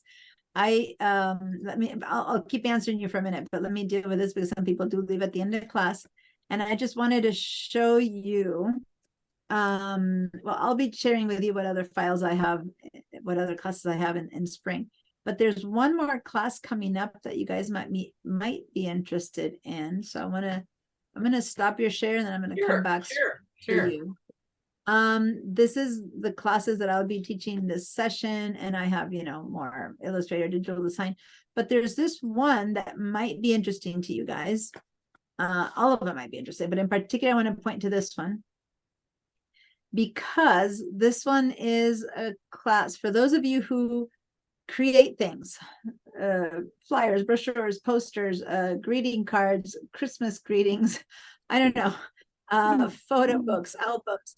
Those of you who make stuff, social media posts, brand marketing, whatever, like if you don't just consume, but you make stuff, then in this class, Create Compelling Content, I'm going to explore what kind of content, how to create it, what make it, you know, like valuable, engaging to your audience, match it to your audience and stuff like that. But also I'm going to use all stuff found on the internet for free. So free software, free source materials, anything that's on the internet that you can react to, how to do copyright free and that kind of stuff. So it's just 2 days. It's a class that's it's an 8-hour workshop taught in 2 4-hour classes. And it's from 9 to 1 p.m. on 2 Wednesdays in a row, December 6th and December 13th. So if you're interested in that one, how many people do I have? 14 people. Actually, I do need 3 more people before they let it run. But anyway, that's not why I'm showing it to you. I didn't even know how many people I had. But anyway, if this is something you're interested in, I'm going to put the CRN here in the chat. Create compelling content, CRN. That's the time, and it's 9 a.m. to 1 p.m. December. What did I say? December 6th and December 13th. So 1 week and then another week. Okay. Is it HyFlex or is it only in person? This one is in person because it doesn't have a distant ed. We're checking it and we're going to deal with that. By next year it'll be HyFlex, but for now it's in person. And I mean, I'm doing all the design classes and stuff like that, which are all online. If they're still 2 coming up, Illustrator and digital design techniques, and I have another Photoshop coming up. So I have many other classes coming up. I don't know if you're interested in those, please, I can tell you about them, but this is the one that no one knows about, and I thought you might be interested in it. If you want to take any of these others that are full, please let me know. Where's the number that you put in to sign up for it? Put it in the chat. Create Compelling Content, CRN 44373. I'll put it in there again. 443. Can you roll up to and 2 44372. Can you roll your screen to digital design techniques so I can just screenshot that? I want to see what that is. Thank you. You're welcome. I can make it a bit smaller so it's an easier screenshot. So digital design techniques. That's happening 9 a.m. to 12:45, starting after, it all starts relatively soon after Thanksgiving. And then I have Illustrator that I'm teaching right now. That started already a week ago, so, but that's fine because we only had 1 class, and today, this Friday is Veterans Day. So if you join us next week, you'll only have missed 1 class that's recorded. And then Photoshop in the evening is starting actually after Thanksgiving, also November 22nd. So Photoshop in the evening, Illustrator Friday mornings, and techniques Tuesday and Thursday mornings. That's all coming up. This is the only one that is happening just as a one-time in person, but these are all online. Okay, That's Wednesday. So yeah, if you have any questions, I just wanted to share that before you leave in case some of you guys are interested in taking anything more with me this semester. Otherwise, I have a whole different variety of classes that I'll be teaching in spring, and I'll reach out to you about that. You can actually, they're online already if you want to check, but okay, so I'm gonna stop my share. And I'm Diana, gonna una pregunta. say, yeah, hold on, I'm not leaving yet. I'm gonna say goodbye to everyone who has to leave because it's 12, 20. If so, it's been great having you. And other than that, I'll answer Renee's question. I'll have, I stopped Catherine's shared. I'll go back into that. So I'm not going anywhere yet, but if you need to leave, then it's been great having you. And I hope to see you again, some other class, new questions, new things. Anything else you want to ask about today, please ask before you go. Other than that, oh, thank you, Denise. That's so sweet. All right, hope to see you guys again.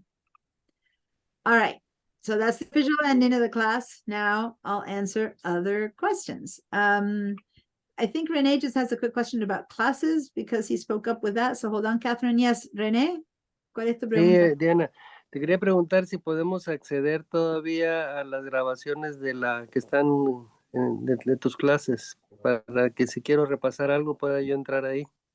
Sí. So great question. How do you review these classes, and will you still see the recordings? And yes, if you go to the handouts, and I don't know if you remember at the beginning, I showed you how to go into Pipeline, right? So if you go into your Pipeline account, go to Student Resources, and under Student Resources, go to Google Drive. And I can show, I have a recording for this. If you don't follow right now, you can I can send you a link to how to do this. Go to your shared drives, and then you'll see the Mac intro level 1, 2, and 3. This is a file that I've shared. This is the folder I've shared with you. And this file, Zoom class recordings, has the links to all the recordings. Now, you'll have this whole folder available to you until January when I start teaching the new Mac classes. So you basically have today through January, I think 22nd, or who knows when I start again. This will be available to you. After January 22nd, the videos are still online. So if you want them after January 22nd, if you take my classes, they'll still be available to you. But if you don't take my classes anymore, you won't have access to this folder anymore. I changed the access when I teach the new class. So meanwhile, you have access. And then what you need to do is copy these links, download this page into your computer, copy these links, and then you can still keep watching these because I don't take them off YouTube. I just take this page off so you stop having the links, okay? So if you want the links after you're not in my class anymore, then you need to download this because this will be blank. Next session, it'll start again from 0 and it'll be the recordings for the next class. Does that make sense, you guys? Yes. But they're still online. You just need to know how to get there. I guess you could subscribe to my YouTube channel and see them all. I don't look for subscriptions. I don't have a YouTube channel, but if you go see one of these, you'll see there's a choice for subscribe, in which case you can go in there and you can look at all the different dates and see all my recordings. You're welcome to do that as well. Muchas gracias. Thanks for that brush up on that, Diane. You're welcome. All right. ¿Se entendiste, René? ¿Te lo digo en español o todo No, bien? sí lo entendí bien, todo claro. Ok, perfecto. Feliz Navidad. ¿Cómo? Feliz Navidad y no se te olvide hacer tu carta para Santa Claus. It's cierto. Merry Christmas for those of you who celebrate Christmas. I can't believe it. I'm saying goodbye to a lot of you guys until next spring, or maybe forever if you guys don't take classes anymore. So that's true. Happy holidays, vacations, and Thanksgiving, and all of the stuff that will happen between here and the New Year, Hanukkah, whatever. No, not 1 minute over. Anyway, happy everything. Muchas gracias. And okay. So Catherine, ready to share again? Yes, ma'am. So I'm sharing my screen, my desktop. Oh, it made the thing disappear. Okay. I was trying to say, let me continue because I was trying to say, and then I noticed that it was 12:15. What I was trying to say is that if instead of putting files in here, you put like files that were linked only to your Dropbox and not in your computer, I'm guessing, it's possible then that when you put in that hard drive, it says, well, I need to access those files on Dropbox. Can I do that? And so Dropbox, Apple is very good with security, in the sense that privacy, not good with security, privacy, it asks you for permission if it's trying to get into stuff that you shouldn't do. So it basically says, this is taking me to your Dropbox. Do you give me permission? The computer is telling you, do you give me permission to access these files? Because, you know, you can go, oh, I didn't mean to do that. Or you could do that. Yes. Dropbox needs your permission to finish setup and back up to your drive. So it seems to me that you have, don't say okay right now. Hold on. I'm not. I need to understand what you're doing with Dropbox. How do you access your don't click on yes or no, because I don't know whether to say yes or no right now. Okay. How do you access your Dropbox that you always talk about? Like I don't see it on your computer. Like you don't seem to have it in this computer. I do have it in this computer. Scroll up and down and let me see. See, it's up there. Oh, there it is. You do have it. Okay, so click on that. Click on Dropbox. And I am the originator of all of these files. There. Okay. So the question is, I'm looking down at the path and it says Dropbox, Catherine, users, Macintosh. So it looks like they're in your computer on the one hand, but on the other hand, when you look inside the Finder, see how they all have a little cloud up there? Right. That little icons. What I think is that this is the example of files that, see how on the right side they live in Dropbox. Hold on, see where on size it says 0 bytes? Look to the right and it says 0 bytes, 0 bytes, 0 bytes, except for this one that says 6 KB. Look, the one that says KB, if you follow through on the left, it's got a green check mark. It go to the left, and instead of a cloud, it shows you a green check mark. To the right again a little bit, where the little cloud was before, right there. This one you clicked on and it came into your computer. So it says it's available offline. So this one is in your computer now. Gotcha. The rest are on the cloud. So if what you did is you copied these files onto that hard drive, then in order to see those files on this hard drive, you need to have access to your Dropbox. So now I'm understanding. So that's why it's saying, well, if you do that, then Dropbox needs to finish the setup and back up your drive. So what I don't understand, again, Dropbox can be set up in different ways. The way I see it, I think this means that your files are not occupying space on your computer. Right. They are not. They're only up in Dropbox. Because I would use, and that was my other question is I now know Dropbox isn't a backup. And so anyway, I would like them to live on my computer and to live in Dropbox and to live on backup. So depending on how much space you are taking up, it looks like most of these are text files and that doesn't take up much space. Right. And I'm looking at down there, you say that you have 898 gigs available. So your computer is pretty empty. This is so brand I new, would say that you should or could probably download them and have them all on your computer. If you say, okay, it might be that's what's going to happen. Go ahead and say, okay, as long as you're okay with them coming down into your computer. So say, okay. And all right. I don't know why it's. We've been waiting on it for so long.